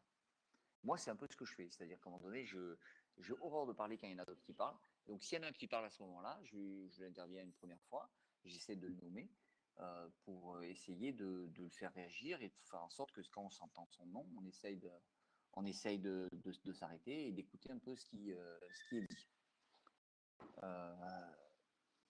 Autre manière de prise en main, qui est aussi récurrente chez plusieurs enseignants, leur préoccupation est de mettre au plus vite les élèves en activité. Dès l'entrée dans le gymnase, chacun lance les élèves dans un échauffement devenu routinier, identique pendant tout le cycle. Ça, il y a beaucoup peut-être de tuteurs qui font ça. Moi, je suis pas très je suis pas trop échauffement routinier. J'aime pas trop parce que c'est du général et moi, je suis plus sur du spécifique. Mais il y a beaucoup de collègues qui font ça et ça peut fonctionner. C'est-à-dire que vous arrivez, allez, ceux qui sont prêts, vous démarrez l'échauffement et pof, pendant ce temps qu'il y en a qui commencent, déjà ceux-là, ils ne t'emmerdent pas. Et donc, du coup, tu peux très facilement mettre les autres en route aussi. Donc, exemple, en tennis de table, les élèves qui entrent récupèrent une raquette et doivent s'échauffer sous forme de tournant. Du coup, si tu as envie d'être avec tes potes et que tu n'es pas trop prêt à démarrer, ben, tu ne te retrouves pas à la table avec tes copains, tu te retrouves avec une autre table. Donc, le coup d'après, tu as envie d'être un petit peu plus, un petit peu plus près rapidement pour pouvoir être avec tes potes. Alors là, on parlait d'échauffement généralisé. Pour le coup, l'exemple qu'ils prennent, il est génial parce que qui n'a pas envie de faire une tournante en tennis de table, c'est génial parce que tu te mets là, il y a un défi, on marque des points, etc. Donc pour l'échauffement, c'est super parce que tu cours, tu trottines, quoi, tu cours pas vraiment, mais tu trottines, tu as des moments, tu fais peut-être plus de coups droits que de revers, mais tu es là, tu es dans l'activité tout de suite, et ça fait après, si tu fais ça en 2 points, 2 ou 3 points à la finale, ça va relativement vite, et tu changes. D'accord. Donc là-dessus, on est pas mal. Alors, faut savoir qu'il y a des enseignants qui aiment pas parce qu'ils font jamais de tournoi, parce qu'ils n'aiment pas qu'il y ait de l'agitation autour des tables, que ça court dans tous les sens, etc. Et ils trouvent pas d'intérêt parce que c'est pas dans la logique de l'activité, c'est pas quelque chose qui doit exister, puisque normalement on est derrière un côté, on n'est pas derrière les deux côtés. Mais bon, je sais pas ce que vous en pensez, moi je trouve ça plutôt pertinent. Donc l'enseignant garde une position reculée qui va permettre l'observation de tous. Il perçoit toute inactivité comme source de déviance ou de décrochage, intervient directement en convoquant l'intéressé. Il lui faut mettre les élèves au plus vite en activité afin d'éviter les agitations et garantir beaucoup de temps moteur. Ces deux manières typiques de prise en main sont utilisées de manière caractéristique. Un enseignant va les combiner, un enseignant les combine néanmoins. Il va commencer par regrouper les élèves avec la préoccupation des contrôler. Lorsqu'il perçoit que l'agitation demeure et que ces interventions lui font perdre beaucoup de temps et d'énergie, il peut bifurquer vers la mise en activité rapide des élèves. Cet enseignant ne suit pas un fonctionnement systématique, mais va adapter son intervention en fonction de ses perceptions et des difficultés rencontrées. Donc du coup, ça veut dire quoi? Ça veut dire que vous savez que vous avez 2-3 solutions. La première, c'est de faire ce que vous faites d'habitude, peut-être d'attendre le silence. Si vous voyez que ça ne marche pas, ne pas s'énerver à vouloir arrêter et attendre le silence, comme certains enseignants le font. Et ça m'est déjà arrivé d'observer dans des formations, vous voyez, et souvent dans des langues en espagnol, je vous en ai parlé la dernière fois, là, les gens qui viennent, qui sont étrangers, qui sont des stagiaires, souvent c'est des stagiaires espagnols, anglais, etc. Et quand ils n'ont pas une grosse pédagogie, qui se retrouvent avec une classe un peu difficile dans un collège, et ben, du coup, ils attendent, et des fois, tu peux attendre 30 minutes avant que ça se calme. Tu t'es énervé une première fois, une deuxième fois, tu en as viré un, deux, et la sortie, le problème, c'est qu'il y en a, il y en a 25 dans la classe, tu t'es pris la tête avec 4, et du coup, il y en a 21 qui attendent pendant une demi-heure que le cours il commence, mais en fait, il ne commence jamais. Et si à chaque séance, c'est la même chose, du coup, ça va quoi. Tu fais rien. Et les élèves, ils sont énervés. Donc, du coup, il ne faut pas se braquer. Si tu vois que ça ne marche pas, tu les mets en activité. Et nous, on a cette chance en EPS que les mettre en activité, c'est plus facile de les mettre en activité autour d'une tournante, autour d'un petit jeu avec ballon, etc., que de les mettre en activité avec un cahier et un stylo. D'accord? Donc, l'enseignant va intervenir de manière théâtrale pour mettre en valeur les bons comportements des élèves, par exemple, un réussissant renversement en gym, il en profite pour le valoriser, le prendre en exemple tout en répétant les contenus d'enseignement attendus. C'est génial, Tony, vous avez vu comme il est droit. Là, ses pieds sont alignés, bassin, épaule, parfait. Donc, derrière, moi, ce qui m'intéresse, c'est l'extrait d'entretien. Donc, on descend toujours sur la page 46. On descend sur l'extrait d'entretien qui est entre le prof, le chercheur qui fait l'étude et le prof. Donc, le prof. À ce moment-là, je n'interviens pas, en fait. Alors, il explique la tolérance du comportement d'un élève qui chante à genoux dans un coin du praticable. Donc, imaginez, vous êtes en train de faire gym, sauf s'il y en a qui font gym. Donc là, tu es en train de faire tes petits ateliers, puis tu en as un qui s'est mis à genoux dans un coin et il chante. Bon, quelle serait votre réaction à vous? Essayez d'imaginer ce que vous pourriez faire vous. Est-ce que vous attendez? Est-ce que vous allez le voir et tout. Donc, on écoute le prof. À ce moment-là, je n'interviens pas. En fait, avec lui, le truc, c'est que je ne vais pas user d'énergie là-dessus, surtout pour un truc comme ça. S'il ne veut pas faire l'exercice, tant pis. Je vais essayer que tout le reste de la classe fonctionne, fasse l'exercice. À la limite, s'il n'y a que lui qui ne le fait pas, c'est pas grave. Le chercheur lui dit parce que c'est lui. Ou alors, si dans une autre classe, tu n'as qu'un élève qui ne le fait pas, ça va. Donc, ça dépend du gamin. Lui, je sais que si j'interviens, je vais y passer 10 minutes. Si je passe beaucoup de temps sur lui, il va commencer à entraîner les autres. Exactement. Donc, à un moment donné, au tout début du truc, on vous a parlé de coût-bénéfice. C'est-à-dire que là, le prof, il a estimé que le coût de son intervention va être plus important que le bénéfice qu'il va en tirer. Donc, il a suffisamment de bouteilles, il a suffisamment de retours par rapport à eux, il connaît. Et donc, à un moment donné, clac, il sait que lui, c'est pas bien grave. Il va pas me faire basculer toute la classe. Par contre, si je vais l'emmerder, comme ça risque de monter, ça risque de prendre du temps, il y a des gens qui vont prendre parti pour lui et du coup, ça va me faire déraper ma classe pendant une dizaine de minutes. Donc, ne pas prendre à tout coup. C'est des choses que vous allez construire. Par exemple, vous, moi je le dis souvent, je ne sais pas si je l'ai déjà dit à vous, quand il y a une bagarre, il ne faut pas intervenir. Alors, tout dépend, hein, c'est toujours malin, je fais le malin, là, tout dépend de la bagarre, etc. Mais moi, je suis par principe, il y en a deux qui ont envie de se taper dessus, je les laisse se taper dessus un petit peu. Juste un petit peu. Parce que sinon, si vous les séparez tout de suite, ils vont être frustrés. Et donc, ce qu'ils n'ont pas pu faire là, ils vont le faire à la sortie de l'école. Donc, s'ils se sont mis une bonne branlée, s'ils ont mis 2-3 pains chacun, ils en ont pris chacun un, ils vont se rappeler que ça fait un peu mal quand même. Et du coup, mine de rien, la distribution a déjà eu lieu. Et donc, du coup, vous arrêtez à ce moment-là, avant que ça s'envenime trop, et puis vous essayez de crever l'abcès. Après, c'est vous qui allez juger. Vous êtes obligé d'en référer quand même, hein, parce que vous ne pouvez pas garder ça pour vous. Et c'est à vous de juger si vous pensez que ça peut déborder en dehors de l'établissement. Parce qu'à ce moment-là, c'est le problème. Le problème, il est que ce qui est géré chez vous, ça va, c'est gérable encore, mais l'importance que ça va prendre en dehors d'établissement, ça ne l'est plus. Donc, qu'est-ce qui va se passer derrière? Et ça c'est important. Donc ici, on analyse très vite ce que dit l'enseignant. Je ne vais pas user l'énergie là-dessus, je vais y passer 10 minutes. Il sait évaluer le coût de son intervention, surtout pour un truc comme ça. Il y a des choses bien plus graves. Ensuite, deuxième dilemme sur son intervention, c'est individu-collectif. Il est toujours partagé entre intervenir individuellement et laisser le reste de la classe en surveillance et le suivi. L'extrait précédent montre bien ses préoccupations. S'il ne veut pas faire l'exercice, tant pis, je vais faire en sorte que toute la classe fonctionne. Si je passe beaucoup de temps sur lui, il va commencer à entraîner les autres. Donc, à un moment donné, ce qui intéresse cet enseignant, c'est que l'ensemble de la classe, c'est qu'il y ait 98% de la classe qui fasse ce qu'il est prévu. Et là, il n'aura pas l'impression d'avoir perdu son temps. Bon, après, vous devez, dans la définition de l'éducation physique, vous savez que vous devez faire réussir tous les élèves. Donc, à un moment donné, cet élève-là qui n'a pas réussi avec vous, à un moment donné, il va falloir essayer quand même de le faire réussir. Et comment vous allez vous y prendre? Ça, c'est ponctuel, c'est une attitude. Le mec, j'imagine qu'il ne chante pas tous les cours, il ne chante pas assis sur. Sinon, il est malade, il faut peut-être voir quelque chose. Mais s'il chante à tous les cours pendant un quart d'heure sur les genoux dans un praticable, soit vous l'inscrivez à The Voice, soit vous lui expliquez qu'il va peut-être falloir qu'on aille voir un psy, non? Qu'il se passe quelque chose. Donc à vous après de savoir ce qui va se passer. Alors, je suis toujours sur la même page, je suis sur la troisième colonne. Ces résultats sur les interventions répressives est particulièrement intéressant car il est contre-intuitif. En effet, face aux classes difficiles, certains enseignants réussissent à dispenser des contenus et n'interviennent pas systématiquement de manière répressive, alors qu'on aurait pu croire en un rapport inversé contenu répression face aux nombreuses agitations des élèves. Du coup, on est quand même sur la dispense de contenu d'enseignement, et c'est ce qui est important. Troisièmement, l'analyse de l'activité de l'enseignant met en évidence une organisation particulière lors des retours au calme. Différents moments apparaissent dans la leçon, au milieu d'un exercice, entre les exercices ou en fin de la leçon, selon une configuration typique.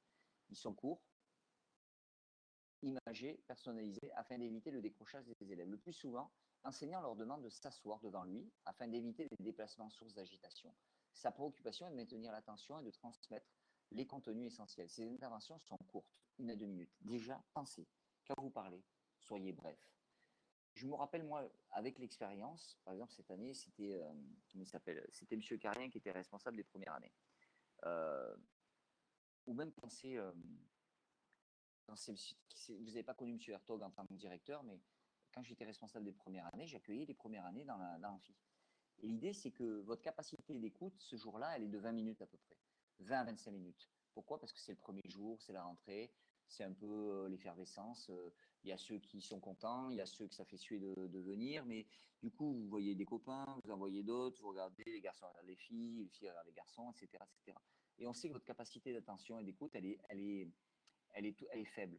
C'est-à-dire que si maintenant vous démarrez et que le directeur il raconte sa vie pendant un quart d'heure, si ensuite il y a le directeur adjoint qui prend la parole pendant un quart d'heure, si après il y a la directrice d'études qui prend la parole pendant un quart d'heure, déjà c'est mort. Tout ce que vous allez vous dire vous derrière, c'est mort. Sauf si vous arrivez à reprendre l'attention. C'est-à-dire quand vous faites votre tour, vous dites une petite blague, une petite connerie qui va faire rire l'assemblée, et du coup, pof, ils vont avoir leur attention qui est de nouveau centrée sur vous. C'est-à-dire que c'est ça qui est important. C'est-à-dire qu'à un moment donné, vous, quand vous allez être enseignant, c'est la même chose. Si vous criez toujours, si vous êtes toujours sur un ton, quand vous parlez toujours fort, etc., etc., on ne vous écoute pas. Par contre, si vous êtes toujours calme, vous parlez doucement, tranquille, et d'un coup, paf, vous pétez un câble de temps en temps, ah ben là, l'attention, je peux vous dire elle est revenue. Donc, il faut que vous arriviez à avoir cette attitude-là. Donc là, c'est la même chose. Lorsqu'il y a vers la fin, il y a un truc qui marche bien sur le. Moi, je ne l'ai jamais fait, hein. Je ne suis pas adepte, mais je sais que j'ai déjà observé plein d'endroits. Il faut arriver à les faire rentrer dedans. Mais dans ça, il y a des gens qui font un peu pas de méditation, mais qui les font un peu style yoga à la fin. C'est-à-dire qu'ils sont allongés, ils récupèrent, ils écoutent leur respiration, etc., etc. Et ce retour au calme, il n'est pas inintéressant. Donc, vous pouvez essayer si vous êtes un peu là-dedans. Moi, je ne suis pas du tout sur ces activités. Mais si vous êtes un peu là-dedans, ça peut être intéressant pour vous de pouvoir essayer de mettre en place ça lorsque vous faites un retour au calme. Donc, l'enseignant, alors, j'en étais. Donc, la préoccupation est de maintenir l'attention, de transmettre les contenus essentiels. Ces interventions sont courtes, 1 à 2 minutes. Donc, pareil, quand vous parlez, c'est ce que je disais, pas longtemps.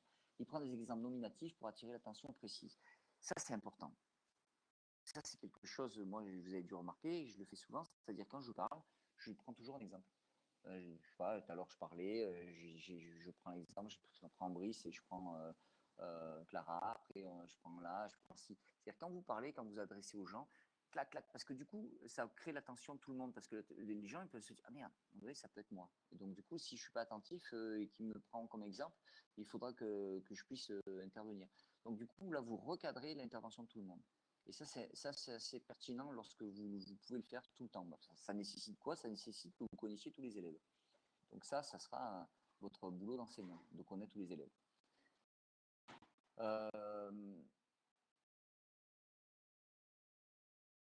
Le cadrage de l'espace, préoccupation récurrente qui traverse les 3 périodes typiques. L'enseignant le considère comme propédeutique aux apprentissages en évitant d'une part la circulation des élèves, d'autre part en organisant clairement et visuellement l'espace de travail qui leur est dévolu. Dans la phase de prise en main et de retour au calme, il fait en sorte que les élèves soient proches de lui. La perception d'une répartition dispersée est le signe pour lui de non-écoute et d'agitation potentielle. Lorsque vous êtes sur un stade, il est plus difficile d'avoir l'attention de tout le monde que si vous êtes dans une petite salle de danse. Donc à un moment donné, effectivement, lorsque vous allez être dans un milieu confiné, ce sera plus simple pour vous. Donc, par contre, il y a des attitudes. Il y a l'attitude d'être face au groupe. Vous ne pouvez pas vous permettre de parler, d'expliquer, de donner des contenus s'il y a 2-3 élèves qui sont derrière vous, parce que vous ne savez pas ce qu'ils font. Ils font peut-être des grimaces, ils font peut-être des choses. Donc il faut que toute la classe soit devant vous, que vous ayez de visu.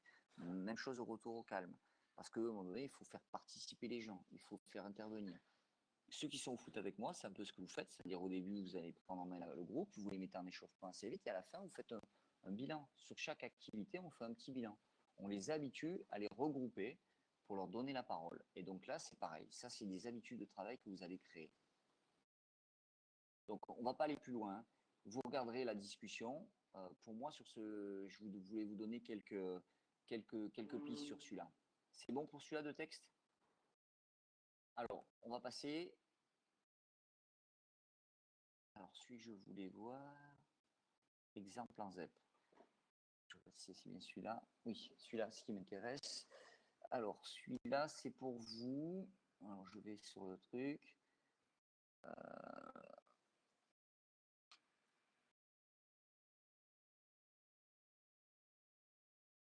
C'est le troisième, exemple en ZEP.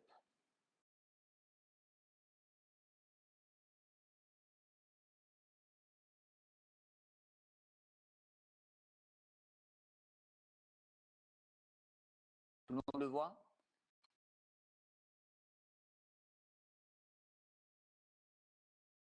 Revue EPS. Un peu vieux. 10 ans, puisque c'est 2008. Mais il y a des choses très intéressantes.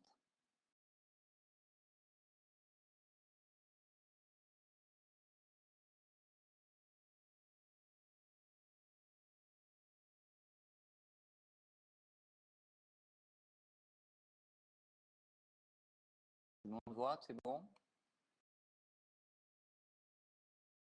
Ok, a priori c'est bon. Bon, je démarre, ce qui est 3h30. Juste, je lis le tout début du texte. Donc ça laisse le temps aux autres de le trouver. À une époque où la montée de la violence, la recrudescence des incivilités et le manque de respect de l'autorité enseignante semblent gagner du terrain au sein des établissements scolaires, il nous a semblé intéressant de nous interroger sur la manière dont il serait possible de mettre en place un certain nombre de règles de conduite érigées en principe, dont l'ordre de présentation n'a pas un lien direct avec leur importance, pour mieux faire face à une réalité d'une partie de la population scolaire et pour initier une réelle action éducative autour des problématiques que cet état de fait suscite. Ces quelques principes ne sont pas spécifiques à un contexte particulier, ni relatifs à une population des élèves de CEP dit difficile. D'accord? Donc ça, c'est le début. Après, je vous invite vraiment à lire tout l'article, hein, mais moi, ce qui m'intéresse, c'est les règles, les adaptations que peut avoir l'enseignant. Donc souvent, on établit des règles fixes, donc caractéristiques d'une population qui serait dite difficile. Contrairement à ce que l'on pourrait penser, cette population d'élèves est loin d'être homogène dans ses particularités et dans ses différences. C'est ça, c'est que c'est parce qu'elle est différente et parce qu'elle est hétérogène qu'elle est difficile. Il y a un grand risque à souscrire de manière abusive à une tendance globalisante et généralisatrice dans l'appréciation et la définition même de ce que sont les élèves dans leur réalité, et donc vouloir dresser un profil type de l'élève de ZEP tel un portrait immuable et invariable, ce qui serait faux. Ce qui frappe quand on cherche à caractériser cette population, c'est la forte variété des facteurs d'hétérogénéité qui la composent. Cette hétérogénéité, qui apparaît alors comme une dimension inhérente à ce type de public, est d'autant plus prégnante et marquante que l'établissement scolaire est lui-même soumis à un environnement socio-économique et culturel défavorisé. Les difficultés à traiter l'hétérogénéité des élèves ne sont donc pas d'une nature fondamentalement différente qu'ailleurs. Simplement, elles sont amenées à apparaître d'une manière plus rapide, plus amplifiée et plus violente. Dès lors, la difficulté à enseigner ne réside pas tant dans la gestion même des élèves dérangeants ou déviants qui peuvent être qualifiés d'élèves indisciplinés, imprévisibles, incontrôlables, ingérables, etc., mais plutôt dans la nécessaire gestion de la classe entière, obligeant l'enseignant à s'occuper de tous les élèves en même temps, ce qui suppose la prise en compte des particularités de chacun selon les différentes catégories d'élèves. Ceux ayant un profil scolaire stable, ceux ayant des difficultés à trouver leur place à l'école et qui se manifestent par un comportement qui sort de la norme, à l'origine d'incidents critiques pouvant se définir comme des moments où les élèves sortent du cadre.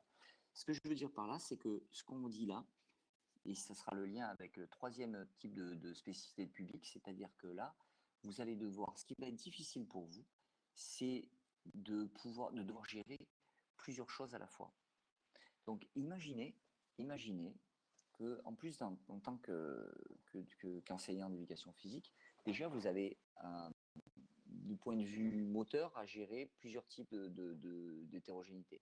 Vous avez celui qui sait faire, celui qui sait faire et qui est en club, il y a celui qui ne sait pas trop faire, celui qui ne sait pas trop faire et qui n'a jamais fait de sport.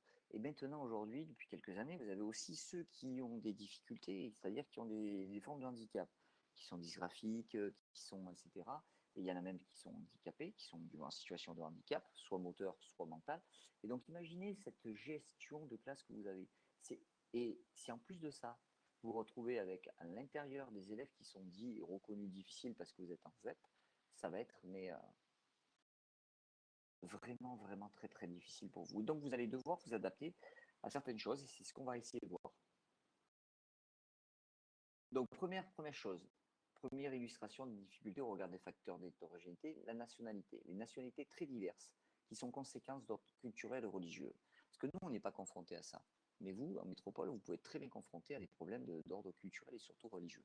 Qu'est-ce que je fais avec une jeune fille qui ne veut pas enlever son chador? Qu'est-ce que je fais? Alors bien sûr, dans un établissement, vous allez le faire, mais il y a plein d'autres cas où on va être, qu'est-ce que je fais quand c'est le ramadan? Qu'est-ce que je fais sur ceux qui crachent, qu'est-ce que je fais sur ci, qu'est-ce que je fais sur ça. Donc il y a plein de moments dans l'année où vous allez culturellement et de façon religieuse être ici, regardez-nous. Nous, on a un souci ici avec toutes les... attention, hein, ce que je dis n'est pas une critique ni quoi que ce soit, je ne remets pas en cause les croyances de chacun. Peut-être que...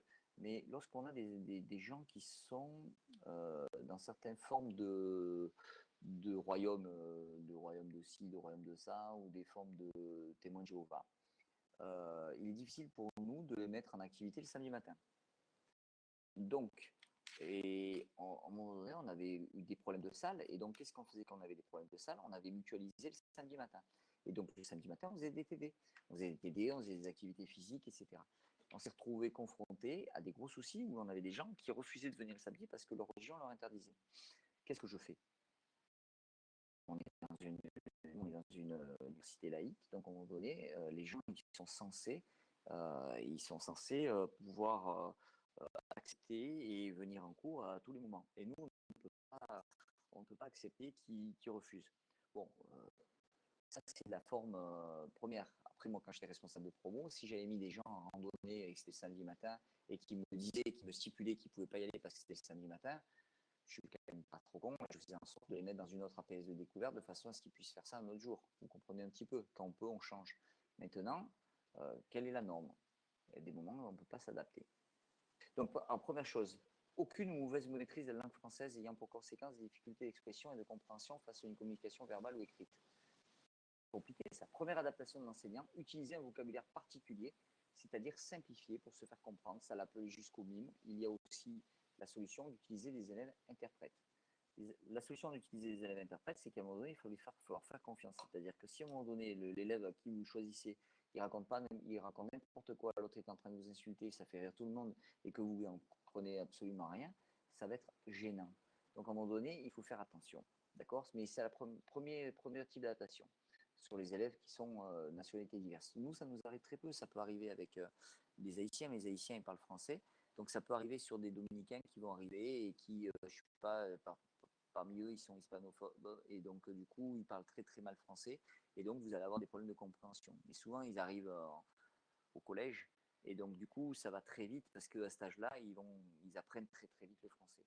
Mal, mais ils l'apprennent et donc du coup, pour se faire comprendre, après, c'est plus simple. Mais il faut savoir que dans des établissements métropoles, vous avez peut-être des fois des générations de. Il y a des Comoriens, plein de gens qui parlent de différents dialectes et qui arrivent parce qu'ils viennent chez la tante, chez l'oncle, parce qu'ils ont réussi à partir, même de Mayotte, etc. Et donc, vous avez un mélange de toutes ces cultures et de tous ces gens qui ont des grandes difficultés à s'exprimer en français. Et donc, ça vous pose un problème en EPS, mais imaginez dans les autres activités, là où il faut écrire le français. Plus compliqué. Rapport au corps particulier. Alors ça, c'est plus embêtant pour nous. Qui entraîne des difficultés pour l'élève à assumer sa propre nudité face au regard des autres. Cela pose des problèmes pour se changer dans un vestiaire collectif ou pour participer au cours de natation. Là, à ce propos, vous devez faire état. Et quand on est jeune de foot, souvent on l'oublie, mais jusqu'à un certain âge, alors je ne sais plus exactement les textes, mais on est censé faire changer les enfants dans des lieux séparés entre garçons et filles. Ce n'est pas possible qu'on fasse changer, comme des fois on le voit dans une base nautique, tous les élèves au même endroit, etc. etc. Et ça, c'est. Tu vois, l'autre jour, je me suis retrouvé embêté. Il y avait Clara. Clara, tu y étais, tu vois, j'en ai pas parlé, je n'ai rien dit, mais je me suis retrouvé embêté sur le match de foot. On a fait un match de foot jeudi. Les filles arrivent, j'ai pas imaginé qu'elles arriveraient pas en tenue, et du coup, il faut les changer, il faut mettre les maillots. C'est tout con. Mais imaginons que les vestiaires qui étaient dans le bâtiment qui était à côté soient pas ouverts. Qu'est-ce qu'on fait? On est au stade de Bergevin. Alors, il y a des stades où il y a un peu des endroits où on peut arriver à se cacher, à se tourner, etc. Mais là, franchement, à Bergevin, il n'y a pas un endroit où vous auriez pu vous changer dehors, quoi. Donc, si j'ai un groupe de garçons, que de garçons, ça pose aucun problème. Je me suis jamais posé la question. D'ailleurs, les matchs de foot ici actuellement, là, j'imagine que tous ceux qui jouent le week-end, vous arrivez au stade, il n'y a pas de vestiaire, vous changez dehors et puis c'est tout. Vous repartez comme ça. Mais si j'ai un groupe classe, je fais comment? À la natation, c'est pareil. Il faut respecter. Et souvent, vous avez des problèmes parce qu'il y a des profs qui disent ah, c'est pas grave, à cet âge-là. Mais si, à cet âge-là, il y a des filles à 14 ans, elles n'ont pas envie de se mettre en soutien-gorge devant un garçon, quoi. Et peut-être qu'un mec qui a un petit peu de gras du bide, là, il n'a pas envie de montrer à tout le monde qu'il est un peu gras du bide, quoi. Donc, à un moment donné, il faut accepter et il faut surtout faire attention. Il faut être précautionneux par rapport à ça. Je vous demande de l'être. Soyez bienveillant par rapport à tout ça. Donc, deuxième adaptation de l'enseignant, user de la dimension psychologique qui consiste à expliquer, à rassurer, à mettre en confiance pour convaincre, afin de progressivement faire évoluer les représentations. Donc là, c'est pas pour se changer, hein, mais c'est dans l'ensemble du cours de natation, il faut expliquer que bon, bah, la natation, c'est pas grave, c'est comme ça, on te perçoit de notre façon. Donc, il n'y a pas que la natation, hein, des fois, hein, il y a des activités. Et c'est pour ça que, du coup, tout à l'heure, quand la discussion qu'on a eue avec Bastien sur le t-shirt, c'est pour ça que des fois, avoir un t-shirt qui est identique pour tout le monde à cette période-là, ça peut être intéressant aussi. C'est pour ça il faut faire attention à ne pas tout condamner et pas tout valider. Alors, le rapport à la religion, ça c'est le plus embêtant, qui entraîne des problèmes qui sont liés au port du foulard islamique, au refus de l'élève à participer au cours de natation, à l'absence des élèves en cours de PS lors de la période de Ramadan. On voit ici toute la prégnance de la culture d'origine sous le comportement de certains élèves. Certaines familles s'opposent parfois à l'enseignement de la natation sur la base de principes à la fois culturels et religieux, mais connaissant souvent les conditions d'enseignement de cette activité. Troisième adaptation de l'enseignement, nécessité de rappeler le principe de laïcité avec l'appui de l'institution scolaire qui précise qu'aucune appartenance religieuse, politique ou philosophique ne doit venir troubler le déroulement des cours. Nous pouvons rappeler à ce sujet que la force de toute action éducative est en grande partie de la qualité des relations établies entre les différents acteurs de l'établissement. Cette cohésion à l'échelon de l'établissement permet de renforcer l'action de l'équipe enseignante. D'autre part, cela fait de nouveau appel à la dimension psychologique et diplomatique de l'enseignant qui consiste à expliquer pour convaincre afin de faire évoluer les représentations. Nous sommes ici au cœur des enjeux d'intégration. Concernant le ramadan et notamment la difficulté à concilier au plan physiologique la célébration de cette fête religieuse et le travail scolaire, il s'agira de faire preuve d'une certaine tolérance tout en restant ferme sur le degré d'exigence demandé aux élèves. L'objectif sera de faire admettre qu'en aucun cas un motif religieux ne peut être considéré comme une justification de dispenser du cours de PS. L'élève devra, par conséquent, faire la démarche de venir en cours et c'est à l'enseignant, en faisant appel au son bon sens, de décider du degré d'implication et d'investissement de l'élève, et ce en fonction de l'horaire du cours de l'activité pratiquée. Donc là, encore une fois, il faut que vous soyez à la fois ferme, c'est-à-dire ce qu'on avait dit tout à l'heure, autoritaire, mais que vous soyez bienveillant et que vous fassiez preuve de tolérance. C'est-à-dire comment on fait, quelle est la marge de rigidité, quelle est la marge de tolérance. C'est un petit peu la même chose quand vous êtes face à une jeune fille qui a ses règles. Qu'est-ce que c'est aujourd'hui avoir ces règles? Est-ce que, parce qu'il y a quelques années, on avait ces règles, on était dispensé.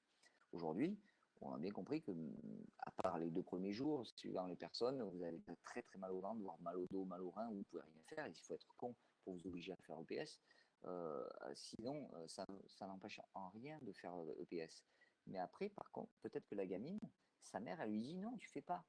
Parce que je veux pas que tu mettes, je veux pas que tu aies attention, parce que je veux pas que tu mettes de tampons, etc. Quelle est votre position, vous, par rapport à une gamine qui, dans sa famille, reçoit une interdiction? C'est compliqué de lui expliquer. C'est-à-dire que vous, si en plus vous êtes un homme, vous allez avoir du mal à faire passer ça. Et puis, ça peut vous retomber dessus. Donc là, il faut avoir une voix féminine avec vous, c'est-à-dire qu'il faut avoir l'appui de quelqu'un au niveau de l'administration, il faut avoir l'appui peut-être du médecin scolaire. Vous avez des super médecins scolaires et donc, à un moment donné, il faut pouvoir discuter avec eux. Je vous invite à plus discuter avec les médecins scolaires qu'avec les infirmières, parce que des fois, les infirmières, elles sont un petit peu barrées et elles sont un petit peu sûres de leur fait et elles sont pas cool avec les gamins, ou alors trop cool. Donc, un médecin, c'est pas la même chose. Donc, un médecin, ça peut permettre de rencontrer, etc., etc. Alors, nous, on n'est pas toujours bien aidés. Pourquoi? Parce que qui sont nos interlocuteurs? Les CPE, conseillers euh, principal d'éducation, mais ils ont du mal des fois à gérer tout ce qu'ils ont à gérer. Vous avez aussi des psychologues, les conseillères avant, on avait des psys, et maintenant, elles sont conseillères d'orientation psychologues, c'est-à-dire que maintenant, elles ont une double formation. Et du coup, comment on peut s'appuyer sur une psychologue qui est conseillère d'orientation si elle vient en cours? Elle n'est pas en cours pour, elle vient en cours pour aider les gamins à trouver leur orientation, pas pour discuter d'un problème. Donc, en fait, on n'a pas ces gens-là. Donc, on a, des fois, vous avez la chance d'avoir quelqu'un qui, parmi la cellule d'administration, elle est intéressante. Vous avez des super CPE. Je ne sais pas s'il y en a parmi vous qui font un stage, leur stage font au collège Carnot. Je ne sais pas s'il y en a qui sont au collège Carnot. Au collège Carnot, la CPE Elistra, elle est extraordinaire cette femme. Moi, je l'ai vue 2-3 fois. À l'époque, mon fiston, il est passé une année là-bas. Et puis après, voilà. Ben, Maxime, c'est bien. Cette femme, moi, je la trouve vraiment forte dans ses trucs, dans ses choix.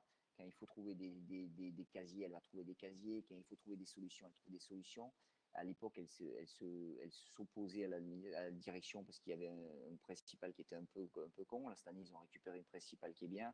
Et donc, du coup, cette femme-là, elle est vraiment là pour aider les gamins. Donc, dans un cadre comme ça, rencontrer des personnes qui sont là, implantées, ça peut être très, très bien. Donc, rapport à la règle, diversement vécu selon le contexte familial et social. Conséquences d'ordre éducationnel. Pareil, en raison de déterminismes sociaux liés à des situations familiales défavorisées, déstructurées, un certain nombre d'élèves au parcours de vie souvent tourmenté a des difficultés à respecter les règles de conduite nécessaires à la vie de tout groupe social et ce par manque de repères. Attention, il n'y a pas que ça. C'est-à-dire que des fois, c'est l'inverse. C'est-à-dire que vous avez des gamins qui sont issus de milieux, des contextes familiaux qui sont hyper favorisés, qui sont fils de médecins, de ci, de là, et qui sont laissés un petit peu à l'abandon parce que les parents s'en occupent absolument pas. Les parents, soit ils travaillent trop, soit ils ont d'autres choses à faire. Et donc, les gamins, ils sont en conflit permanent avec leurs parents et ils les font chier. Et là, c'est encore pire parce que ceux-là de gamins, ils sont pédants, ils sont vraiment durs à gérer et ils peuvent aller loin. Et là, les parents, des fois, ils vous prennent de haut.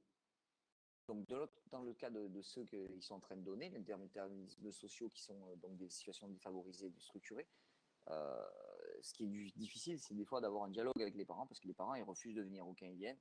Bon, ils sont un peu perdus et souvent, la première action, c'est de mettre 2 gifles à leur gamin et ça, c'est moyen. Donc, à quatrième adaptation d'enseignant, faire naître des significations sur le plan de la sociabilité, qui relèvent de la dimension éducative, en rappelant les règles liées au respect et plus globalement à la citoyenneté, par conséquent en inscrivant son action d'enseignant dans cette perspective. L'objectif est de transformer leur attitude pour les amener à mieux savoir se situer dans une structure cadrée institutionnellement, afin qu'ils puissent se comporter en sachant distinguer ce qui relève de l'espace de liberté de ce qui relève de l'espace de contrainte qui les oblige à se plier aux règles de fonctionnement. Le problème de ces gamins-là qui sont en train d'essayer de vous donner une explication, c'est qu'ils n'ont pas de repère. C'est-à-dire que le gamin, il rentre chez lui, déjà, il rentre chez lui quand il veut. Quand il veut, il rentre chez lui, il arrive, il mange ou il mange pas. S'il n'a pas envie de manger, s'il veut faire ses devoirs, il fait ses devoirs. S'il ne veut pas faire ses devoirs, il n'y a personne qui va lui demander s'il a fait ses devoirs. Le soir, il va se coucher à l'heure qu'il veut et le lendemain, il va se lever à l'heure qu'il veut. Donc ces gamins, ils n'ont aucun repère. Et donc, à un moment donné, quand vous venez et que vous voulez leur donner des repères, ben, ils s'opposent à vous. Ils s'opposent à vous parce qu'ils n'en ont jamais eu. Donc, en fait, ces gamins-là, c'est compliqué. Et c'est pour ça que tout à l'heure, je vous parlais euh, que l'idée est de pouvoir avoir des équipes éducatives qui sont investies. Parce que s'il y a un projet, imaginez que chaque année, il y a des projets, qu'en fin d'année, ces gamins-là, ou en début d'année, peut-être en début d'année et en fin d'année, on fait des stages. Et on fait des stages où on part, on sort du contexte familial. C'est-à-dire que l'idée pour eux, c'est qu'ils partent. On n'est pas obligé de partir loin. Imaginez, nous, on est à la fac. Vous êtes des gamins en difficulté, etc. Je mets un projet en place et je dis qu'on part. Où est-ce qu'on pourrait partir?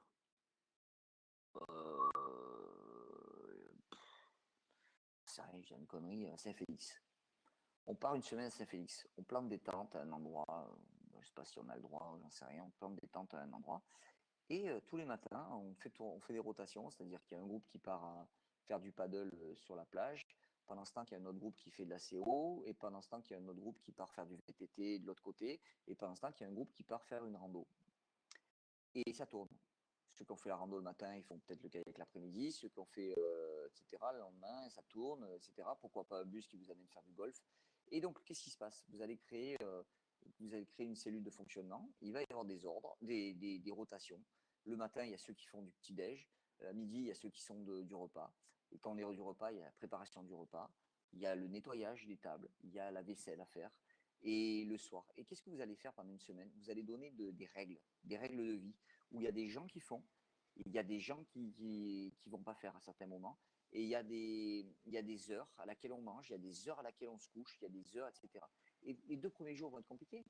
Mais au bout du 3e, ça va fonctionner. 4e, 5e, 6e. Et après, ils rentrent chez eux, ces gamins. Alors quand ils rentrent chez eux, c'est pas grave, ça va repartir à zéro. Mais ils ont quand même compris qu'il existait des règles. Et si vous faites 2 stages, un stage en début d'année, un stage en fin d'année, et si vous faites ça chaque année pendant tous les 4 ans du collège, ben, ces gamins-là, vous allez leur inculquer certaines choses et du coup, ils vont progresser sur respect des règles. Mais le problème de tous ces bahuts difficiles, c'est que, comme je vous disais tout à l'heure, comme les équipes elles changent, bah, même si tu fais un projet une année, l'année prochaine, si ça s'en va, les mecs qui reviennent, ils n'ont pas envie de le mener, bah, ils ne le mènent pas. 5e, adaptation, les difficultés à avoir une tenue adaptée à la pratique de l'EPS. Donc là, on arrive à ce que disait un petit peu tout à l'heure Bastien. L'adaptation d'enseignants fait respecter un niveau d'exigence, même faible, en matière de tenue vestimentaire.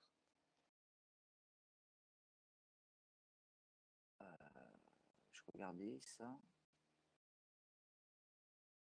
Rapport à l'école et au savoir différemment vécu et qui a une influence directe sur le rapport de travail et à l'effort individuel. Conséquences d'ordre motivationnel. Ça, représentation négative du système scolaire.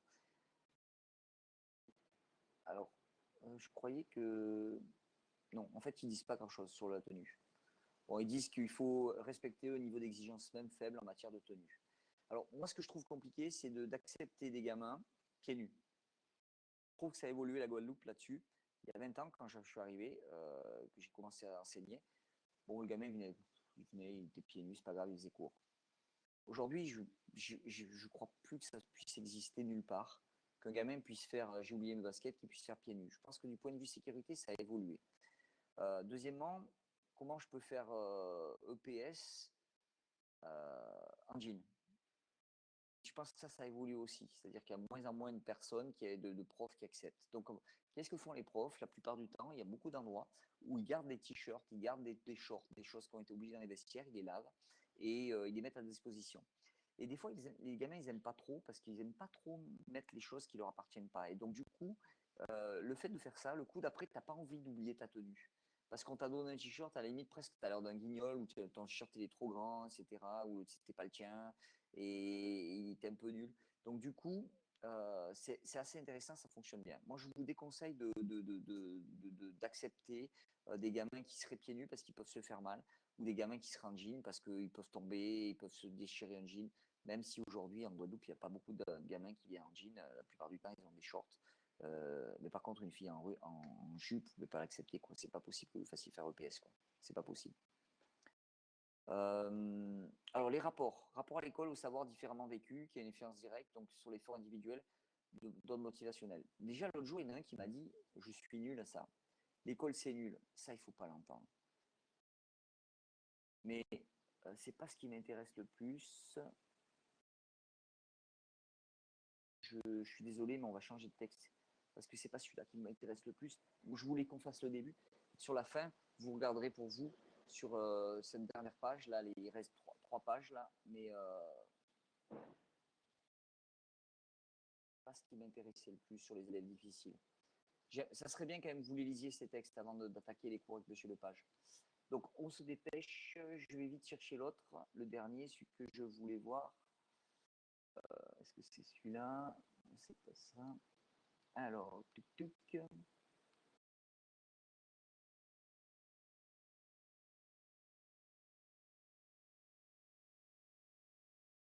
C'est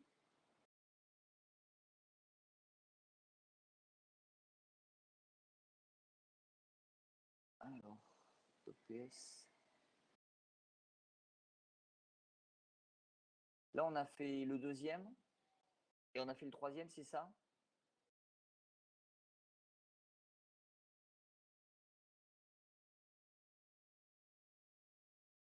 Alors, c'est le premier.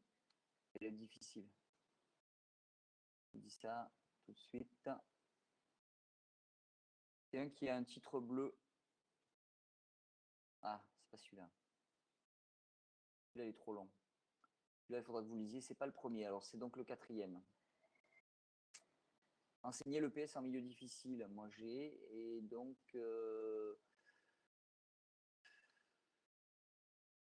celui-là. Merde. Si, c'est le dernier. le dernier, construire son enseignement en ZEP. On va vite, il reste 5 minutes. Vous êtes encore là.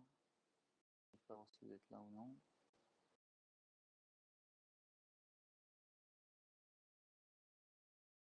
Oui, mais on ne va pas regarder 44 pages. Moi, ce qui m'intéresse, c'est ce que j'ai souligné. Oui, c'est ça, Marc. Donc, enseigner le PS. On s'en fout du préambule, l'introduction, blablabla. Vous allez sur là où j'ai commencé à mettre du jaune.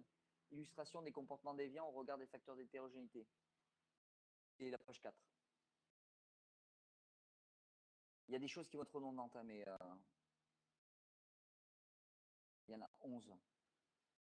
Celles qui sont redondantes avec ce qu'on a dit, c'est pas grave. Mais les autres, c'est celle-là que je voulais qu'on aille. C'est bon?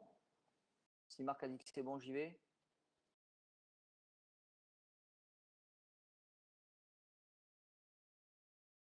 Ok. Alors, le début du truc, c'est illustration des comportements déviants au regard des facteurs d'hétérogénéité. On est toujours sur le même truc. C'est pour ça que je voulais qu'on aille sur ce texte-là. Donc, nationalité différente, variée avec une forte présence d'élèves issus de la communauté. Bon, là, c'était plus axé communauté maghrébine, conséquences d'ordre culturel ou religieux. On n'est pas, attention, on n'est pas pour faire des stigmatisations ni de communauté, ni quoi que ce soit. Hein. Je rappelle que c'est un texte, il faudrait que je relise, je ne me rappelle plus où je l'avais trouvé. Donc, première adaptation. Exactement la même chose qui était dit dans l'autre. Ok, on s'en fout. Deuxième, sur le rapport au corps. Utiliser la dimension psychologique et aussi ça expliquer, rassurer, mettre en confiance, convaincre, à faire progressivement évoluer la représentation. Une chose qu'on n'a pas dit tout à l'heure. Sur le rapport au corps, c'est toujours la même chose. C'est-à-dire que utiliser, ça je vous l'ai déjà dit souvent, utiliser le maximum. Alors c'est pour ça que moi je suis un petit peu sur ce coup-là. Si j'étais dans une équipe pédagogique aujourd'hui dans un collège, je prendrais au maximum de faire le plus d'activités possible en sixième. Parce qu'en sixième, tout ce qui est son corps, etc., ça pose moins de problèmes. Et si vous faites les situations et les activités que vous les découvrez en sixième, forcément, quand vous allez les faire en cinquième, quatrième, où il y a d'autres problèmes, vous allez pouvoir vous appuyer dessus ce que vous avez déjà fait. C'est-à-dire que si vous les avez amenés à la natation en sixième, les ramener en natation, après, ça pose moins de problèmes. Si vous les avez fait faire du combat, où il y avait découvert de l'espace intime de l'autre, on touche l'autre, on attrape l'autre, etc. Quand je vois, moi, en rugby en première année, que ça pose encore des problèmes un garçon d'aller plaquer la fille parce qu'il a peur de lui toucher les nénés ou il a peur de lui toucher l'entrejambe, etc. Mais à un moment donné, vous n'êtes pas des pervers. C'est-à-dire qu'à un moment donné, il y a une situation d'action, je vais plaquer quelqu'un, c'est de le prendre au niveau des jambes. Donc, à un moment donné, je le prends au niveau des jambes, je vais peut-être lui tenir une jambe, peut-être lui tenir deux jambes, je vais peut-être l'attraper au niveau des hanches, je vais peut-être l'attraper au niveau des fesses, je vais peut-être le faire tomber. Quand je vais tomber, peut-être que ma tête, elle va heurter ses seins, et même chose, etc. Et quand je suis au sol et que je veux plaquer quelqu'un en lutte, à un moment donné, il va falloir que je me rapproche de son corps. Plus mon corps est proche de son corps, et plus ma force, elle va être importante pour le déstabiliser. Si maintenant je suis très éloigné, je n'y arriverai pas. D'accord. Même chose quand vous faites le jeu groupé au rugby. Quand vous faites le jeu groupé au rugby, je ne sais pas, je vais dire une fille, Gilliane, elle y va, elle prend le ballon, elle fonce. À un moment donné, si Maxime il veut l'aider et Marc il veut l'aider, il va falloir que Maxime et Marc se rapprochent fortement de Gilliane pour la tenir à la taille, pour que la poussée au niveau de leurs appuis des membres inférieurs puisse venir se reproduire sur le corps et centre de gravité de Gilliane. Si maintenant ils sont un peu détachés, qui s'appuient à peine, forcément quand ils vont pousser, leur poussée, elle va nulle part, elle ne va surtout pas chez Gilliane. Maintenant, s'ils sont fortement serrés les trois les uns aux autres et qui poussent dans le même sens, ça ne va pas avoir le même impact. Donc tout ça, ça se crée en sixième. On est d'accord là-dessus? Donc dès que vous pouvez, faites des activités. Donc vous, c'est pas facile. Quand vous arrivez, si on vous donne une quatrième et qu'ils n'ont pas fait un sixième, mais vous allez devoir vous adapter. Mais dans un projet d'équipe, c'est ce qu'il faudra expliquer aux autres, c'est qu'il faut le faire en sixième. Troisième adaptation, décidez de rappeler le principe de la laïcité, on n'y va pas, on l'a déjà dit. Quatrième adaptation par rapport à la règle. selon le contexte familial. Faire naître des significations sur le plan de la sociabilité qui relève de la dimension éducative, on vient de le dire, en rappelant les règles liées au respect de la citoyenneté. Par conséquent, en inscrivant dans l'action d'enseignant dans cette perspective. L'objectif, c'est transformer leur attitude, mieux savoir se situer dans une structure cadre institutionnellement afin qu'ils puissent se comporter. C'est exactement ce qu'on vient de dire. Cinquième adaptation. Difficulté à avoir une tenue adaptée. Alors, ils disent pas plus, même, ils disent exactement la même chose. Ah, mais c'est le même. Alors, c'est pas ça. Je voulais aller sur le 11e, moi. Alors, on va directement sur le 9e parce que c'est les autres qui ne m'intéressent pas. Profil psychologique varié, conséquences d'ordre relationnel, adaptation de l'enseignant, les amener à avoir une attitude plus réflexive sur ce qu'ils font et ne plus agir selon l'immédiateté de l'action. Je vais vite parce que j'ai cours en fait à 4 heures après avec des des L1 encore. Donc, adaptation d'enseignants, les amener à avoir une attitude plus réflexive sur ce qu'ils font et ne plus agir selon l'immédiateté de l'action. Ça veut dire quoi? Ça veut dire donner du sens.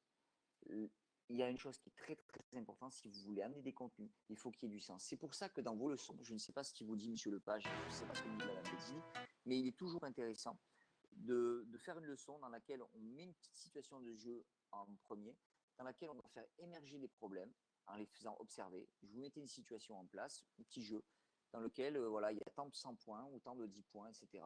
Faites jouer un moment, pof, combien on a marqué de 100 points, combien 0. Ok, quel est votre problème? Et bien là, du coup, ils savent, ils ont ciblé le problème puisqu'ils n'ont pas réussi à marquer des 100 points ou des 10 points comme vous leur aviez proposé. Donc, à un moment donné, je vais pouvoir travailler et ça donne du sens. Je reprends mon exemple du rugby. Si à un moment donné, vous voulez travailler le groupé pénétrant avec Gilliane, Marc et Maxime, si à un moment donné, vous faites un match de rugby au début de votre leçon, le match démarre, les essais qui sont marqués après une poussée de au moins 3 personnes valent 100 points et les autres valent 1 point. Fin du match, 3-3 d'un côté, 4-2 de l'autre, etc. Combien de 100 points? Zéro. Les gars, ça, c'est la base. Il va falloir que vous appreniez à marquer et en poussant, parce que ça va obliger les autres à tous venir et ça va libérer des espaces. OK. Donc, à un moment donné, on n'a pas remarqué. Donc, vous allez mettre en place une situation d'apprentissage là-dessus et ils vont être prêts à la faire parce que ça donne du sens par rapport à l'aspect quantitatif du critère de réussite qui n'a pas été atteint avant. Du coup, vous pouvez faire une situation d'apprentissage sur laquelle vous travaillez bien. Et qu'est-ce qui se passe à la fin? Je mets de nouveau une situation de match dans laquelle je vais vérifier si ce que j'ai fait a un impact. Maintenant, vous pouvez faire autrement, comme certains. On commence l'échauffement, on met une situation, mais la situation, des fois, on ne sait pas pourquoi on l'a fait. Du coup, on n'a pas la même façon de s'investir dans la situation. Donc, j'ai une attitude très flexible sur ce que je fais et on fait pas dans les... C'est exactement ce que je vous ai déjà donné sur la manchette envolée. Allez, aujourd'hui, on arrive, on fait des manchettes. Ok, on apprend à faire des manchettes. Mais si vous ne savez pas pourquoi vous faites une manchette dans un match et à quoi elle va servir, bah, du coup, ils vont faire des manchettes à tout coup. Et des manchettes pour envoyer le ballon de l'autre côté, c'est pas intéressant. Une manchette, c'est pour garder le ballon de son côté. Donc, à un moment donné, il faut le faire. Il faut qu'il y ait une attitude réflexive. Adaptation 10e. Tenter de trouver un bon compromis pour à la fois accrocher les élèves en proposant une approche qui réponde à leurs attentes et surtout à leurs besoins. Initier un réel travail à visée éducative pour les transformer. Donc, c'est quand ils ont une représentation d'activité qui ne vous plaît pas, c'est-à-dire qui n'est pas la même que la vôtre. Comment je fais? Il faut que je trouve le bon compromis pour accrocher les élèves. C'est un peu ce que je vous ai dit tout à l'heure sur le fait de proposer une rentrée acrobatique à certains, une rentrée beaucoup plus basée sur l'aspect sécuritaire pour d'autres. 11e adaptation, rapport à soi-même vécu différemment, conséquence de l'ordre de sa propre considération, du regard porté sur soi. Donc on est sur l'estime de soi. C'est la dernière adaptation de l'enseignant. On terminera là-dessus. Il devra donc faire preuve d'une vigilance, d'une attention particulière pour les élèves qui sont timides, qui sont silencieux, voire introvertis, qui auront tendance à ne pas se manifester, à ne pas oser. Ce sont des élèves qui sont en difficulté. Ce ne sont pas forcément des élèves difficiles. Et ces gens-là, ils sont cachés par l'ensemble du coût que vous prend le 2 ou 3 élèves qui sont difficiles de la classe. Donc ces élèves-là, il faut absolument que vous alliez les chercher. Vous ne pouvez pas les laisser toujours dans leur coin. Sinon, vous ne faites pas votre travail. Donc, vigilance par rapport à eux. Ils ne vont pas oser, ils n'entreprennent rien, devoir montrer leurs lacunes, leurs faiblesses, par conséquent paraître ridicules. Donc ces gens-là, il faut que vous alliez créer ce qu'on a vu au premier semestre, c'est de l'équité, c'est-à-dire que vous leur donnez des pouvoirs. Vous allez leur donner les buts marqués, ça vaut plus de points. Vous mettez en place des endroits où il y a où on ne peut pas leur prendre la balle, c'est-à-dire des zones d'inattaquabilité. en gym, vous mettez en place un praticable où il va y avoir un plan incliné pour faire la roulade, s'il doit faire un parcours, etc., etc. Vous leur donnez de quoi faire. Et puis surtout, vous leur demandez de montrer qu'un petit groupe dans un premier temps et un groupe un peu plus important à la séance d'après, et ainsi de suite. Vous ne pouvez pas les mettre, eux, tout de suite face à tout le monde. Bien. On a eu 4 TD. Il y a encore un ou deux textes que j'aurais voulu montrer, mais c'est pas grave, vous les lirez. Vous êtes de bons étudiants, j'espère. Vous allez les lire, ceux qui sont sur la plateforme. On verra. Je dois me rencontrer Monsieur Lepage pour savoir un petit peu qui va intervenir sur les élèves en situation de handicap. S'il n'y a personne et qu'on ne peut pas le faire, à ce moment-là, on reprendra un TD pour aller plus loin et avec des exemples en EPS concrets, peut-être avec des vidéos sur des élèves en difficulté et des élèves difficiles. Donc, là-dessus, c'est fini. Donc, vous avez le gros cours de Monsieur Léca que je vais essayer de. J'ai commencé à vous le résumer. Je le mettrai avant le CC ou c'est le TCT. Avant de ça, je vous mettrai ça en ligne et je vous dirai quand ce sera en ligne, de façon à ce que vous puissiez lire tout le document, ok, mais vous n'allez pas l'apprendre tout le document. Il y a des endroits où c'est important, il y a des endroits où c'est un peu moins. Et quel type d'exemple je peux prendre? Il faut vous essayer de construire à travers le cours, sur ces spécificités du public, 2-3 endroits et prendre 2-3 APS sur lesquels vous allez essayer de créer des exemples. Qu'est-ce que je fais par rapport à ça? Qu'est-ce que je peux faire par rapport à ça? Il faut que vous ayez des exemples qui soient tout faits, que vous puissiez mettre dans des dissertes et qui s'appuient sur cette spécificité-là. Bon, je vous laisse.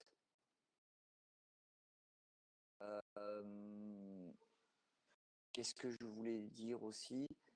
Je vais regarder quand est-ce que vous attaquez quand. Est-ce que vous savez quand vous attaquez les cours avec Monsieur Lepage sur spécificité des publics?